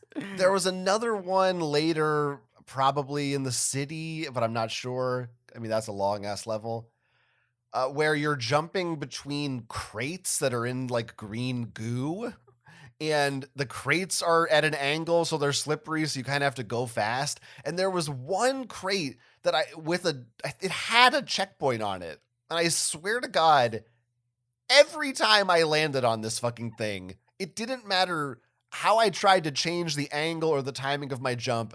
it would act like I hit the green goo and I died instantly. I'd wasted a bunch of lives on this stupid crate until finally I just like hit it and jumped as soon as I possibly could, didn't stay on it for a second, missed the checkpoint that was there completely and just kept moving. It really Hmm. fucked me up. And I this don't might even just be remember like, this section. yeah, I think it's one of there's these areas where it's like you might have just jumped over it and you don't even realize, or I just happened to get Hmm. this weird angle that only I was doing this pattern and couldn't get out of it. And it is just bad game design, but again, I like a lot of it was most of it was fairly fair. Another Okay. thing that actually really did bother me though, Hmm. sometimes the coins would not on a side scrolling section, they wouldn't all be the same distance from the camera. Mm. So even though your character only needs to worry about left and right, you can move forward and backward a little bit. I almost never for a reason, I don't think, except in some sections the coins were like a little back or a little forward and I would have to adjust myself because it really bothered me because it looked like I should be getting them as I went through and I wasn't, and that pissed me off. There were a couple points where that happened. I don't, I them not all being the same wasn't something I really noticed, but there were sections where I was just like, so the problem here is I have to run back and forth along these platforms. The coins are not all the way at the back; they're like in the middle. But if my character is in the middle, because I'm using the control stick, I'm gonna wobble, and because I'm so bad at it, I will fall off. Like at the time, I'm constantly moving back into the wall to avoid accidentally running off the edge, so I just can't get these coins, even though there's tons of them. Yeah. Yeah. You got to go try to go for all those coins though. Well, only I was very much on the like the coins are good because they give me extra lives, so I can't be spending lives to get coins, but I need to be getting coins Mm. anytime I can. It Because I really needed those was. lives, man. I needed them. Yeah, for the first half of the game, I was like, "Wow, I have so many lives." Like, I was hardly dying, no game overs. I was like, "This game's pretty easy," and then it feels to me like there is a big spike, like in the last two or three platform levels that are way Interesting. more Yeah, because annoying. I never felt like I didn't have enough lives at the beginning, but like by the end, I was just dying for lives. I do think the entrance and the forest are like very easy. Hmm. Well, I I think did the not have that garden experience. and city. It is crazy now that I'm looking at it. There really are only four platforming levels. Yeah, But it feels like more because there's so many because sections. there's 19 of them, 19 unique sections. But I think Um, the difficulty spike is much higher from the gardens and especially the city. The city level is a fuck. I will say yeah, that yeah. The for city sure. level was insane. I mean, I want to talk about this opening conveyor belt thing. So I'm curious how you got through this. Do you even remember it? Yeah, so this is so there's a it's like you're in a factory Hmm. and I believe Marco says, "I wonder what's in those crates." You don't know. We don't find out. Hmm. And yes, the crates are being carried like along an assembly line by by cranes or something. I don't know what you would call them. And so you're standing on top of the crates, and every so often they stop. And in some sections, there's a weird green light that hurts you. Hmm. And so your choices are either jump to the next crate really fast before the green light hits you, or I guess maybe you could just jump out of the way and land back on the same crate. I didn't try that. Or what I ended up doing after a time was just taking the damage because more often I died falling trying to jump to the next crate. So I was just like, let me just take the hit and I will probably be okay. That's what Yes. I did. So I when I first was doing this, I was trying to avoid taking the hit, and I like could not do it without dying. I eventually, by the end, got to a point where I could avoid damage by jumping about 50% of the time. Sometimes, like that's not dying, but like 50% of the time on these, I would avoid the damage. More than that, I would avoid dying. But there were, I think, six of them, if I'm not mistaken. So that just didn't work. So yes, I eventually did, and not only that, but I also came to the discovery that just like shifting where I was on the crate at any point would just cause me to accidentally run off of it because I didn't know how to not do that. Um Yes, what I discovered was if you take the damage every single time and you just never dodge for any reason, then you exactly die. But there's one health pickup, so you can just take the damage every time and do the health pickup, assuming that you don't get hit by the first fight, because there's a fight before there. So as long as you don't take any Mhm. hits in the first fight, you can just not do any jumping. And so, like, literally, I would just got to a point where I was like, okay, I jump on the crate and then I put the controller down because if I so much as touch that stick, I'm running off the crate. I can't. I don't know how not to do that. So that is how I eventually ended up consistently getting through that section. But like I said, it took me at least 30 deaths to even get through it once because I kept being like, I think I have to jump out of the way of this damage because it's going to kill me. It was annoying. I think I maybe had more trouble with the next section when you're dodging like giant stamping things and walls that move forward and push you off and shit. I think I I don't know also had about more more trouble with the trouble. next section. Remember, I spent 4 hours on this one level. um, Also, the fans sort of really annoying at one point. mm, the You have fans to I like figured out. I mean, I figured out. I say I figured them out pretty quickly, but relative to everything else, I figured them out pretty quickly. I probably did not figure them out as quickly as you did. Um, there was one section where you had to jump from a fan to another fan really fast that fucked me up like a bunch of times, but mm. yeah. But there was so the part with the stamping things and the walls. Turns out those parts are not that hard to do, but they took me like Yeah. dozens and dozens of attempts because the way in which they are not that hard to do is not intuitive. Mhm. So, You have to figure out that you can kind of just stop in the middle and wait, yeah, so right? so okay. So there's these stampy things that go up and then come down. And then if you're under them you die. Here's the weird thing. They don't go all the way up into the ceiling, but if you're standing on them when they go up, you die. Right? So they're just not there's no safe zone around them at all, period. Then there are these big platforms that, even though intuitively there should be, you should be able to stand on top of one and then get under the next one. Uh, then there are these big panels in the wall that come out and they push you off, right? And then they slam back into the wall. So intuitively, if you're in front of them, you get pushed off, and if you're behind them, you get crushed. Turns out if you're behind them, nothing happens. Like if it slams into the wall and you're behind it, you're just fine. So Yeah. literally, you just jump behind the one that's open and then stand there as it closes, and then jump behind the next one that's open, and it's really easy. But I kept dying because I was like, I can't be behind it when it's open or I'll die, obviously. And so I was just like, I think this may be impossible. It seems like there's just no timing that will allow you through. I don't know how to do it. I did do what you just said a few times, but I do think there is a little safe zone, at least for the stamping things, like in the middle between them where you can stand for a second, and even if though it might look like they're gonna hit you, they won't actually hurt you when they come down. I mean, So this you is can almost wait the for the problem is that timing. there was barely enough to make a safe zone. So it looked like maybe it was possible. So I kept trying to do that and failing when the actual answer was like the entire panels are a safe zone. You don't need a safe zone to get the timing right. They're just all safe. You just have to be behind. You just can't be in front of one that's it's fine. Yeah. But it looked like Yeah. they weren't. And so I spent so much time there and I was very annoyed by that. I'm really sorry about that. It was fine. Like I said, a lot more frustrating to play this, but it felt better when I figured out how to do it. And then there's the I don't know. Also got annoyed at the later city parts where you're going through a construction site and there's like cranes to jump on and fire to jump over. Some of those areas were pretty annoying too. Yeah, those weren't that bad, but I did keep getting to them and being all like, I got all the way through. I've been on this for Right. 2 or 3 hours. It feels Yeah. like it should be over.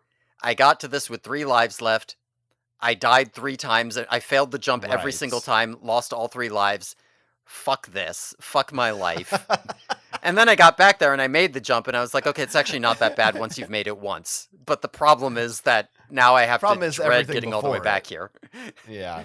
Yeah. All right, let's talk about the finale, the final Yeah, yeah, yeah. boss, Yeah, which is Visser 3. I guess Sirapedia's saying in his Antarian Bogmorph. Would you say that's that's what they correct? say. I Uh, don't, it kinda I looked like mean, maybe it was just another big interpretation of a Hork-Bajir. It's just a big guy, it's got some, I don't know, big just a guy. claws. Yeah, it looks like he's carrying two scimitars, Sure, but yeah, I I guess they're guess. his Some blades hands. or something. Weird looking guy. It's just a bipedal guy with elephant feet and swords for hands. I don't know. I I'm not gonna lie, I got to that and I thought maybe that was just some kind of other alien. I thought maybe there was gonna be a Hmm. Visser 3 fight after that because it was not clear to me that was a Visser 3 No, morph. there is no. If it wasn't called the finale, you Yeah. don't see him morph. There's no like. He doesn't have a voice line. There's nothing. Yeah, It's I mean, just a that's the guy. thing. Visser 3 morphs are supposed to be fucking wild. Like, at least at the end of Know the Secret, when he turns into the weird, like, four-headed, four-armed, four-legged thing, like, if I had seen that with no context, I would be like, that's a Visser 3 morph. This is just a big guy. Like, he's just big. Like, that could be just an alien. They already put in aliens I didn't recognize. Yeah, yeah, a bit anticlimactic. This is the only actual boss in the game, though. Hmm. And essentially he is in the center of a little area. He does not move out of his zone. He has like a little circle he can move in. And then on each of the four sides of him are platforms which have health pickups. And every like, once again, even though this is the final boss of the game, you still just have a 2-minute timer. They just treat it like it's any fight. And every 15, 20 seconds or something, his platform goes down and you have to stand on one of the edge platforms, otherwise you die. Or you can stand in the middle with him, but then he'll like be hitting you and shit. Hmm. So I want to know, because I had a lot of trouble with this fight. What did you do that made it so easy for you? I don't know. I died once to the platforming the first time I got in the level. The second time I got to the fight, I didn't realize that the floor was gonna lower, and I was on it, and it was too late to jump off, and I died, and the third time I don't know, I hit him, and then when I saw the floor was lowering, I went onto one of the sides and got the health and waited for the floor to come back and just repeated that, and I don't know. Like, I don't know what I did. I don't know, because this my experience is, so when you can't hit him right away because Mhm, first he hits you, and then you have to hit him, run around the back and hit him, at least I think, or at least that's a more guaranteed way. I don't know, maybe you found otherwise. This is also partially what I literally read the game facts walkthrough from 20 years ago to help me get through this, to be like, what am I doing wrong? And then he goes into a defensive position. He like curls up in a ball, and you can't hurt him when he's in that position. Um, and he takes, I believe, 8 hits to kill. And again, with a 2-minute timer, I found that you almost need to hit him twice every time he comes up. So let him hit you, run to the back, hit him. He goes into the defensive position. Then, as right as he's standing up, you got to hit him again, because there's like a window where otherwise he'll become invulnerable again. And then you have to run to a side panel, because right about that time, the floor will be lowering and you'll die if you stay there. And because you have the 2-minute timer, it's really tight. Like, if you miss one of those attacks, there's a good chance you're just going to run out of time, even if you don't die yourself, or you'll fail to make it back to a platform in time after you hit him. I found it very frustrating, and that like I had to do all kinds of. It felt like when I beat him, I did it. It didn't feel like I was doing something the designers intended me to do. It felt like I had to find a stupid little gimmick, like almost like a cheat. Like, oh, you got to like hit him at this time. Oh my god, it worked. Thank God he flashed. Okay, run back. Jesus Christ. I mean, maybe I just got lucky. I don't know. I feel like you can hit him like right away. Because I don't think I even tried really attacking him from the back because I couldn't like circle around him fast enough, and I was too worried about falling off the platform. I feel like I just was like, oh yeah, he probably like in between when he's attacking and doing stuff, he probably has like a vulnerable point where I can or something. I think I just attacked him literally every time it looked like he was changing what he was about to do, and it just kind Hmm. of worked. And maybe I just got lucky the first time, and if I had failed it, I would have failed it like 50 times. That is possible. Yeah, I don't know. Yeah, because it felt like I was almost scared to attack him because I knew when he goes into that defensive mode, he stays in that for like 10 seconds. Yeah. And that's, when Well, you only have a 2-minute clock, that's a lot of your time. So it's I like, oh, if I miss him and he does that, like I'm fucked.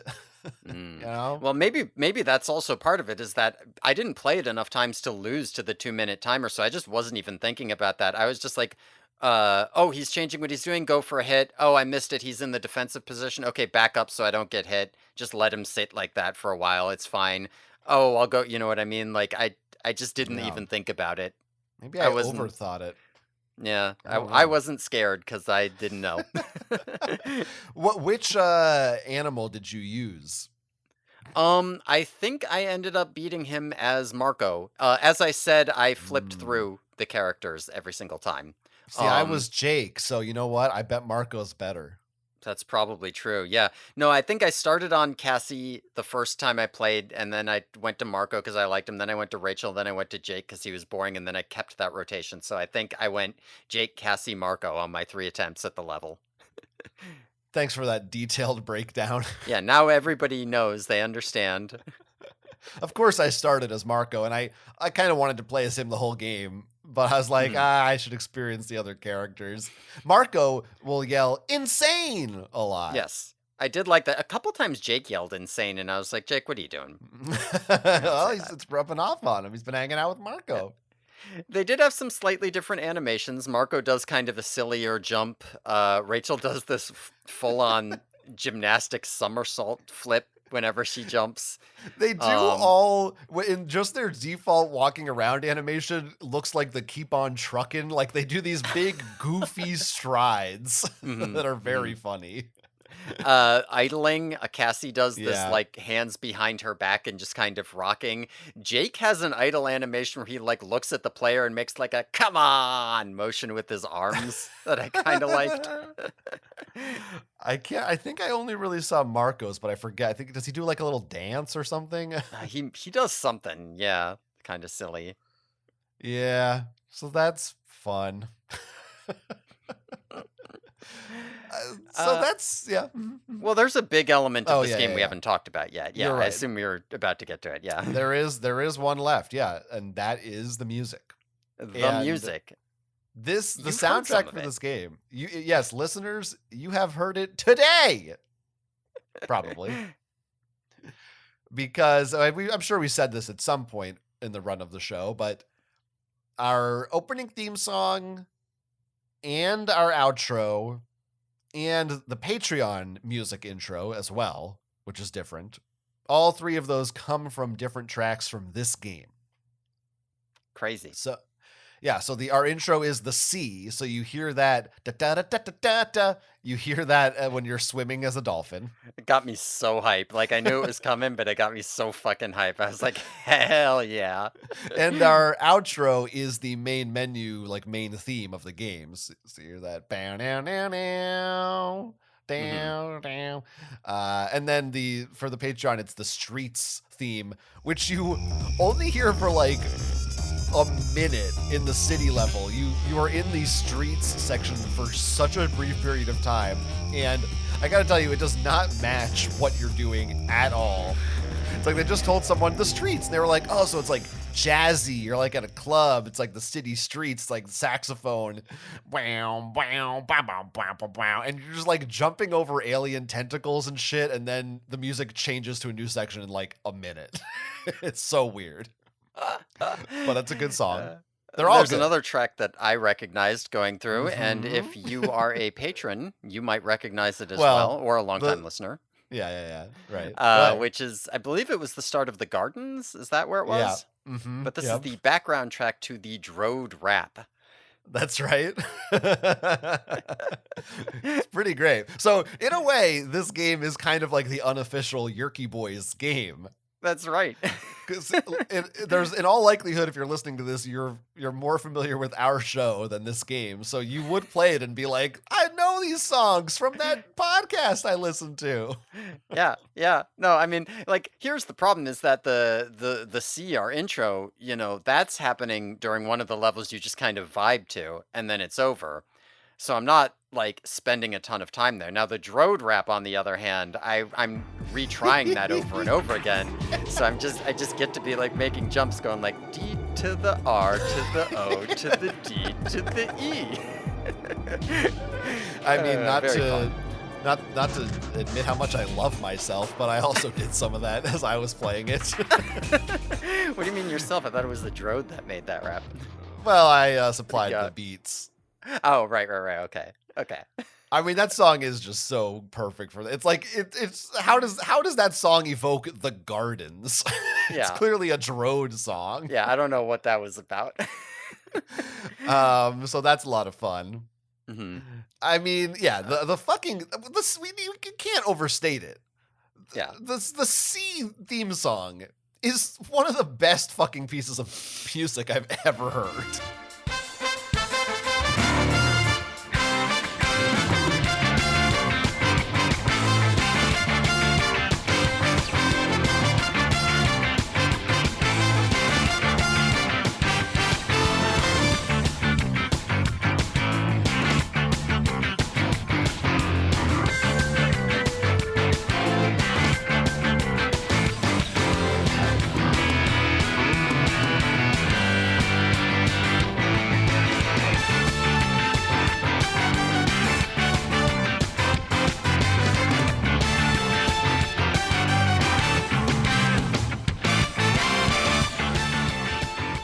It's really good. Here's the thing. This game has some fucking crazy music in it. There is another track in here Yes, that like yes, was on the level of the C for me where I was like, "Oh my yes. god." I'm not even sure it's going to be the one you're thinking of, but Oh, it went so fucking hard. I couldn't believe it. I'm the one I'm thinking of is the swamp level, I believe. Yes, so that is also in my top 3, but it's not the one I'm thinking of. Okay. So the swamp level actually has vocals. Yes. I should have I don't know if I know the lyrics.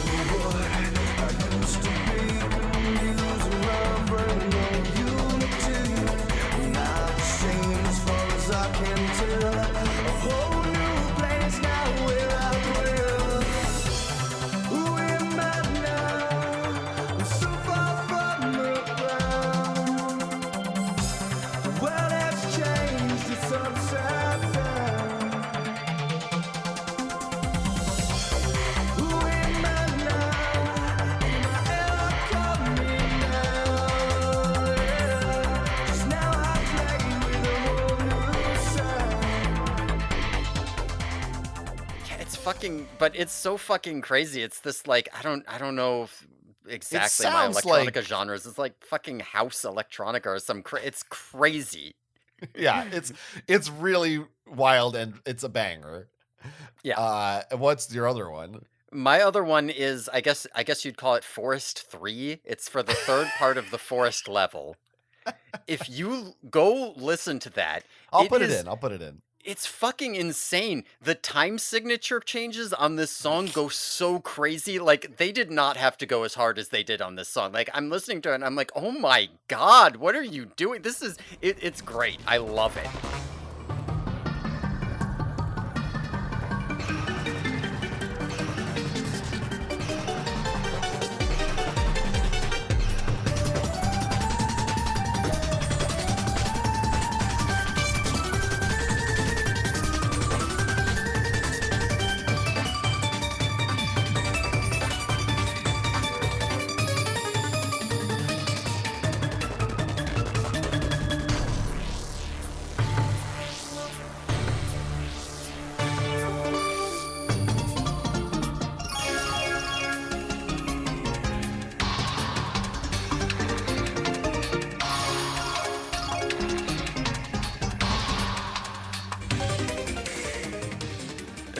I was It having a is great time. awesome.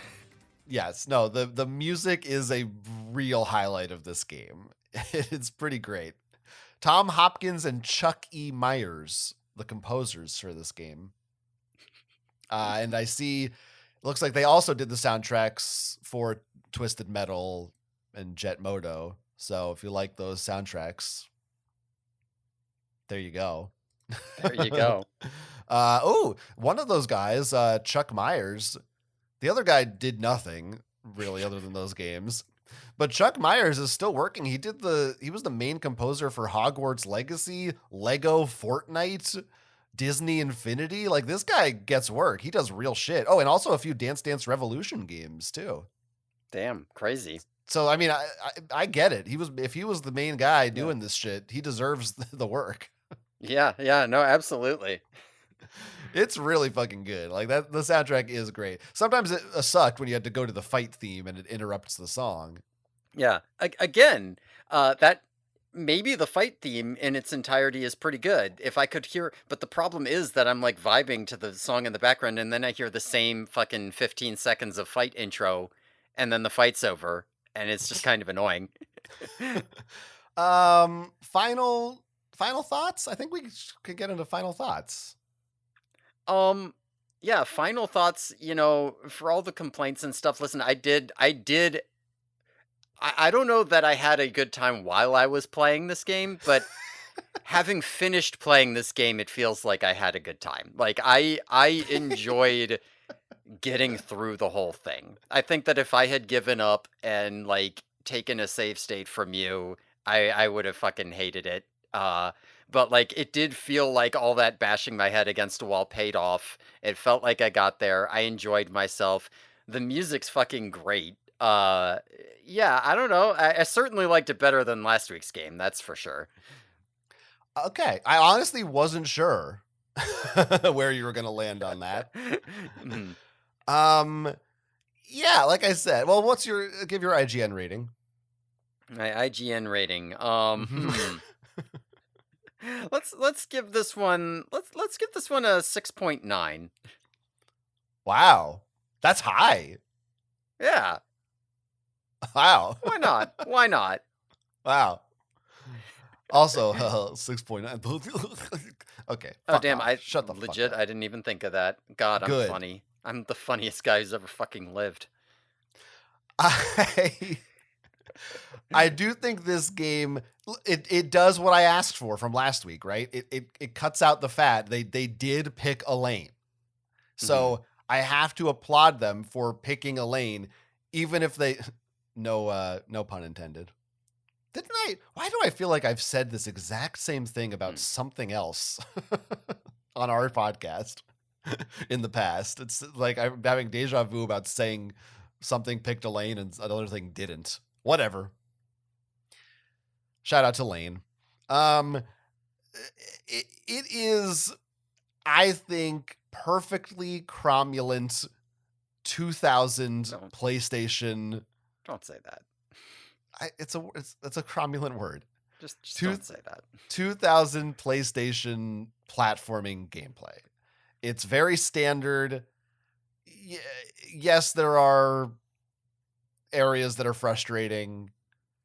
But by and large, for, geared at younger audiences game, it's fine.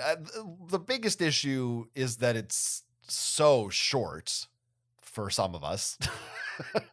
Like, the fact that last week's game was 5 hours long and this took me half as long, which is partially because last week's game just had so much shit where you're not even in control of anything. So it almost doesn't count. There's just padding. So that's like, again, like, it's kind of a give and take. Like, this game, you are always actively engaged, so that's a plus.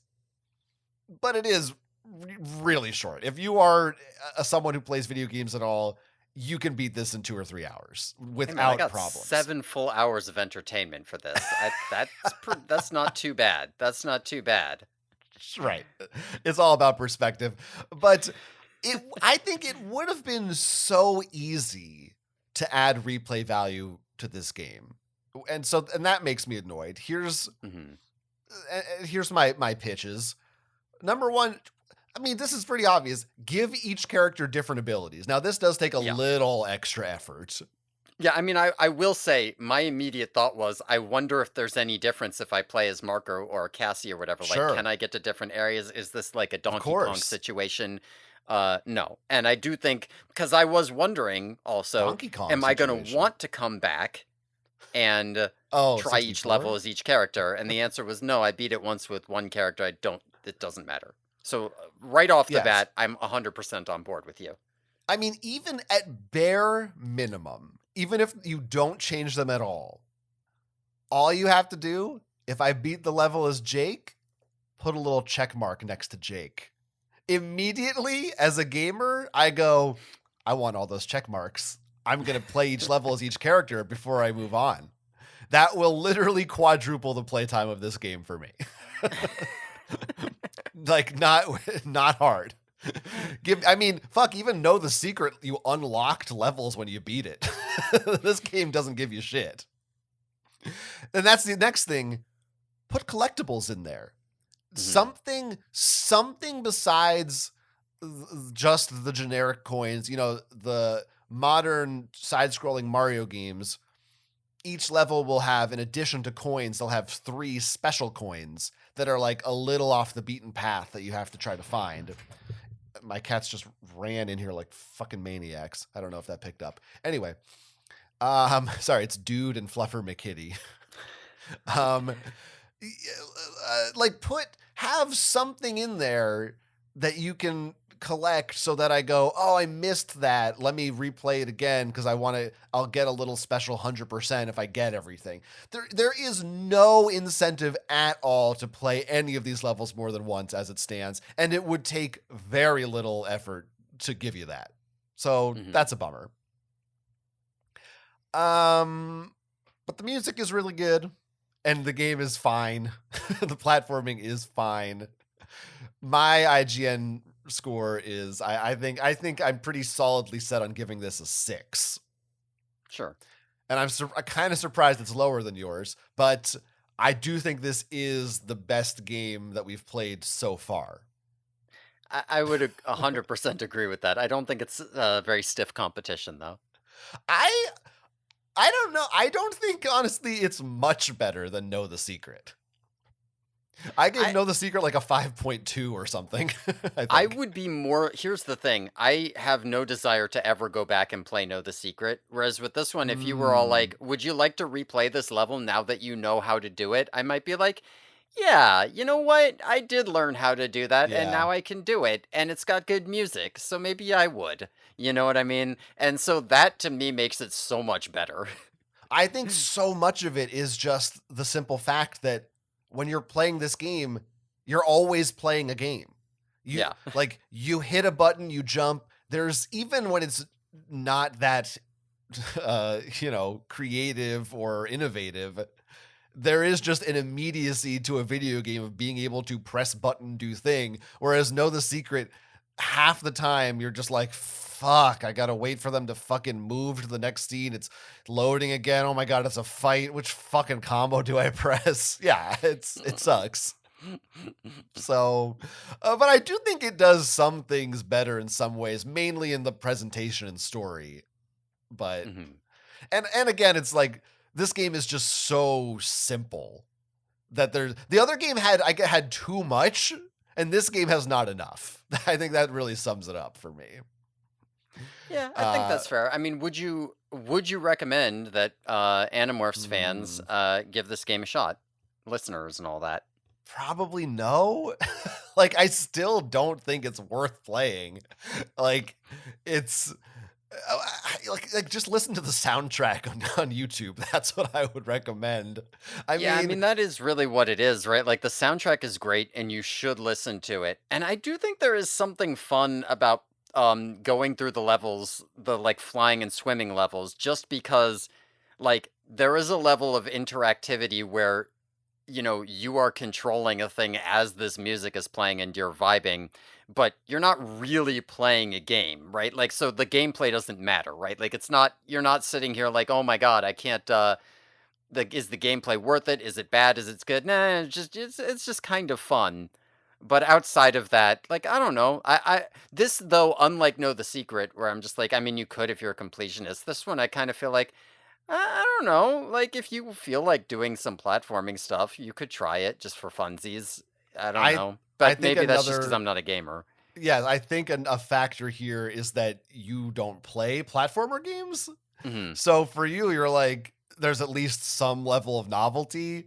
But Yeah. if you've played many platformer games, this is just it's the most But standard bottom of the barrel, like again, functional, but it will do absolutely nothing that surprises you. You like but every one of these levels you've seen done better in 6 other games, but at have you least. seen him done with Animorphs? I mean, have I now? I guess it was a kid they told me was an Animorph. I guess that alien was a Hork-Bajir, but that's When not even you the die in your platforming. platformer, did you see Axe get infested? Right. That really makes a difference. I gotta tell you, I was concerned about the video version this week because I wasn't sure if I would have enough footage to cover our conversation. Hmm. I was gonna have to just start looping the Just put a video. full playthrough in there. I mean, I think I literally am going to. Like it's last week I did a bunch of shit, I cut it all up and timed it. But also this week there's not really much. There's only like 2 segments, so I think you can just watch it start to finish. Mm. Whereas for me, this is half the time it took me to do one level. Just to put that into perspective. It is crazy, and you liked it more than me. I think you gave last week's game a higher score than me too. I mean, here's the real problem is that I'm just kind of throwing numbers out there and then now I'm beholden to the numbers I said. So if we play a game and I liked it a lot better than this one, I'm going to be stuck on like an 8 because I said 6.9 without really thinking about what it meant. Well, I don't think you're And gonna have that's to just worry going to about be that. my new scale. To be honest, Might I have to don't say it think. goes up to 15 or something. I don't know. Who knows? I just Who have a knows feeling what'll it's happen? not gonna be a problem. Let's talk about some other people's reception of this game though, because again, this one actually has some reviews out there. Mhm. Let's see, and including an actual IGN review Holy shit. from the year 2000 by Jeremy Conrad. I don't know, just to say it. Which begins by saying, "Holy shit, this is the team that made Twisted Metal and Warhawk. This is crazy." Here's some quotes. Animorphs as a game is a platformer and a below average one at that. The game is so boring, your main challenge will be to stay awake throughout each level. um, let's see. A slight bit of variety comes in one level where you're a dolphin, which sparks some echo flashbacks. Wow. Um, uh, you collect tokens and you get extra lives. That would be useful if the one-up items weren't as common as the life power-ups, which means the game becomes pretty easy after a while. But since it is targeted towards kids, you cannot really fault it for that. I could use some more lives. The textures are pretty smooth and look almost high res in some points. Very little, almost none, clipping or visible seams. Some textures, such as the bark on the rolling logs, are very good. Yeah, I Too feel bad like the. maybe your standards were too high on the graphics. Well, I Listen, mean, this was Zeropedia says that written. multiple times the graphics are very impressive, This is so 25 years ago, so I, right, I said they yeah. were fine. I didn't say they were bad. They're fine. Each of the characters looks as if only 5 or 6 polygons were used, however, and they have about 4 frames of animation. Sound, they said there isn't much to say. Each character has extremely annoying one-liners, which you can turn off in the options menu. I didn't realize that. The music ranges from very forgettable ska riffs, and other than that, the game is relatively quiet. Well, we disagree on that. Yeah, what the fuck are you talking about? Verdict: I'm a big platformer fan. This is one of the first platformers in a long time that I did not enjoy playing at all. A game hasn't bored me this much since Blasto. Can't tell you I know what that is. The only thing that was any fun was the dolphin sequence. Final score, they gave it a 3.5. All right. I also have a GameSpot review here. So this is the big two, right? IGN and GameSpot. And two different reviewers, two different websites, they also gave it a 3.5, which Hmm. feels like a weird coincidence. I don't know. This might be a ethics in games journalism situation. Um, they say, oddly, for a game based upon a book series in which transformation plays a significant role, animal morphs are a bitter rarity. You can transform only when you're directly confronted by a monster. Battles are short lived due to the game's minimal difficulty. Coupled with an overabundance of extra lives and Animorphs tokens, the game's just not that difficult or interesting. If there's a silver lining to Animorphs Shattered Reality, it's that it would make an excellent game for children who aren't yet old enough to tackle the meteor fare of real video games. Real is in quotes. Otherwise, as a facet of series canon and as a video game, this doesn't hold up to close scrutiny. How does it make you feel that it took you so many attempts and these people are saying this game is for little children? It's kind of funny. It's not like the funniest thing that ever happened, but it's kind of funny. I Like mean, I'm reminded of way back, because like way back around the end of high school or early college or something, I sometimes would play Borderlands 2 with one of my friends. And of course, I sucked shit at it. And I remember at one point they designed this character specifically so that you could play it if you suck shit at video games. And like the CEO or whatever got in trouble for saying something along the lines of like, this character is for your girlfriend who can't play video games. And everybody got all mad. And I was like, that's me. That's for me. I'm wow. the girlfriend that can't play video games. But yeah, I mean, similar vibes here. Yeah, this I'm a child who isn't ready for real video games yet. Yeah, that's basically right. Yeah, Now I'll own that.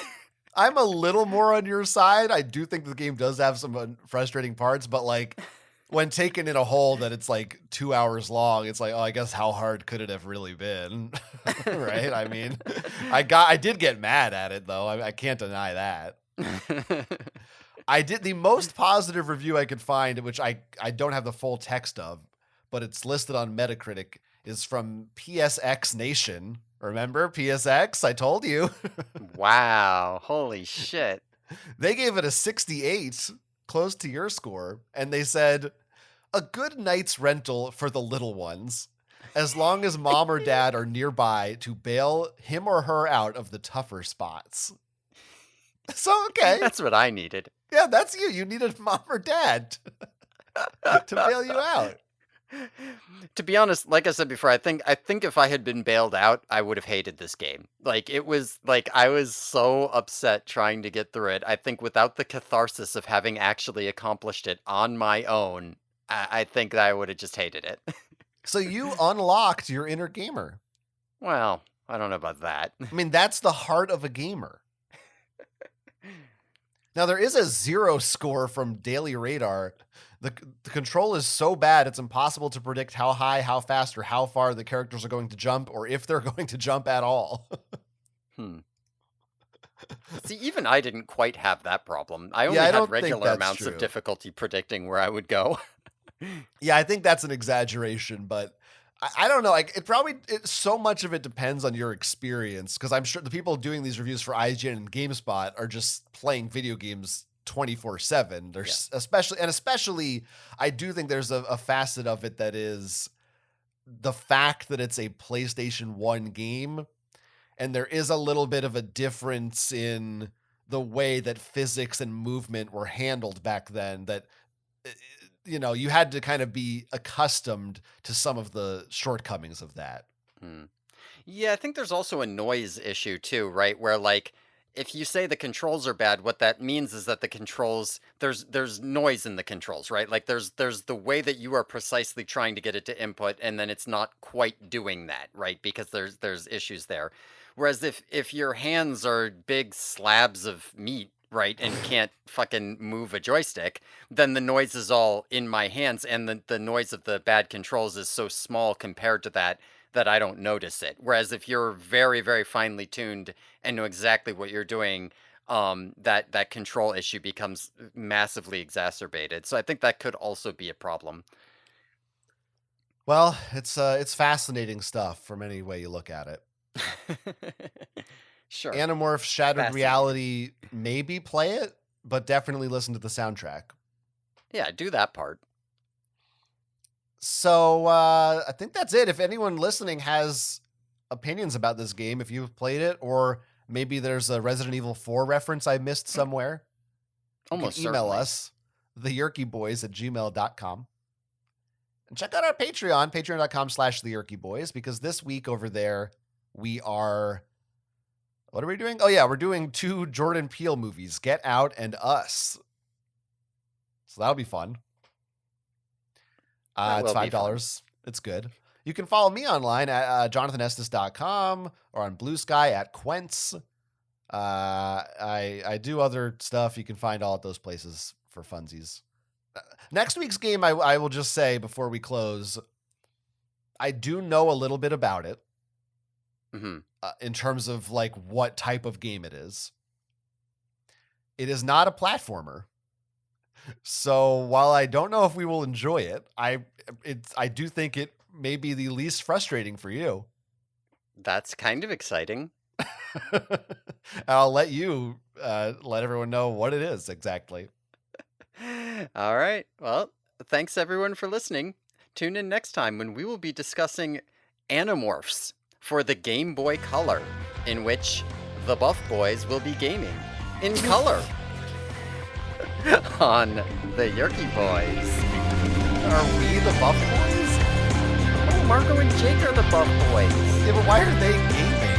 They're gaming because they're in the game. I guess. So are the other characters. They're Game Boy. They're the Game Boys.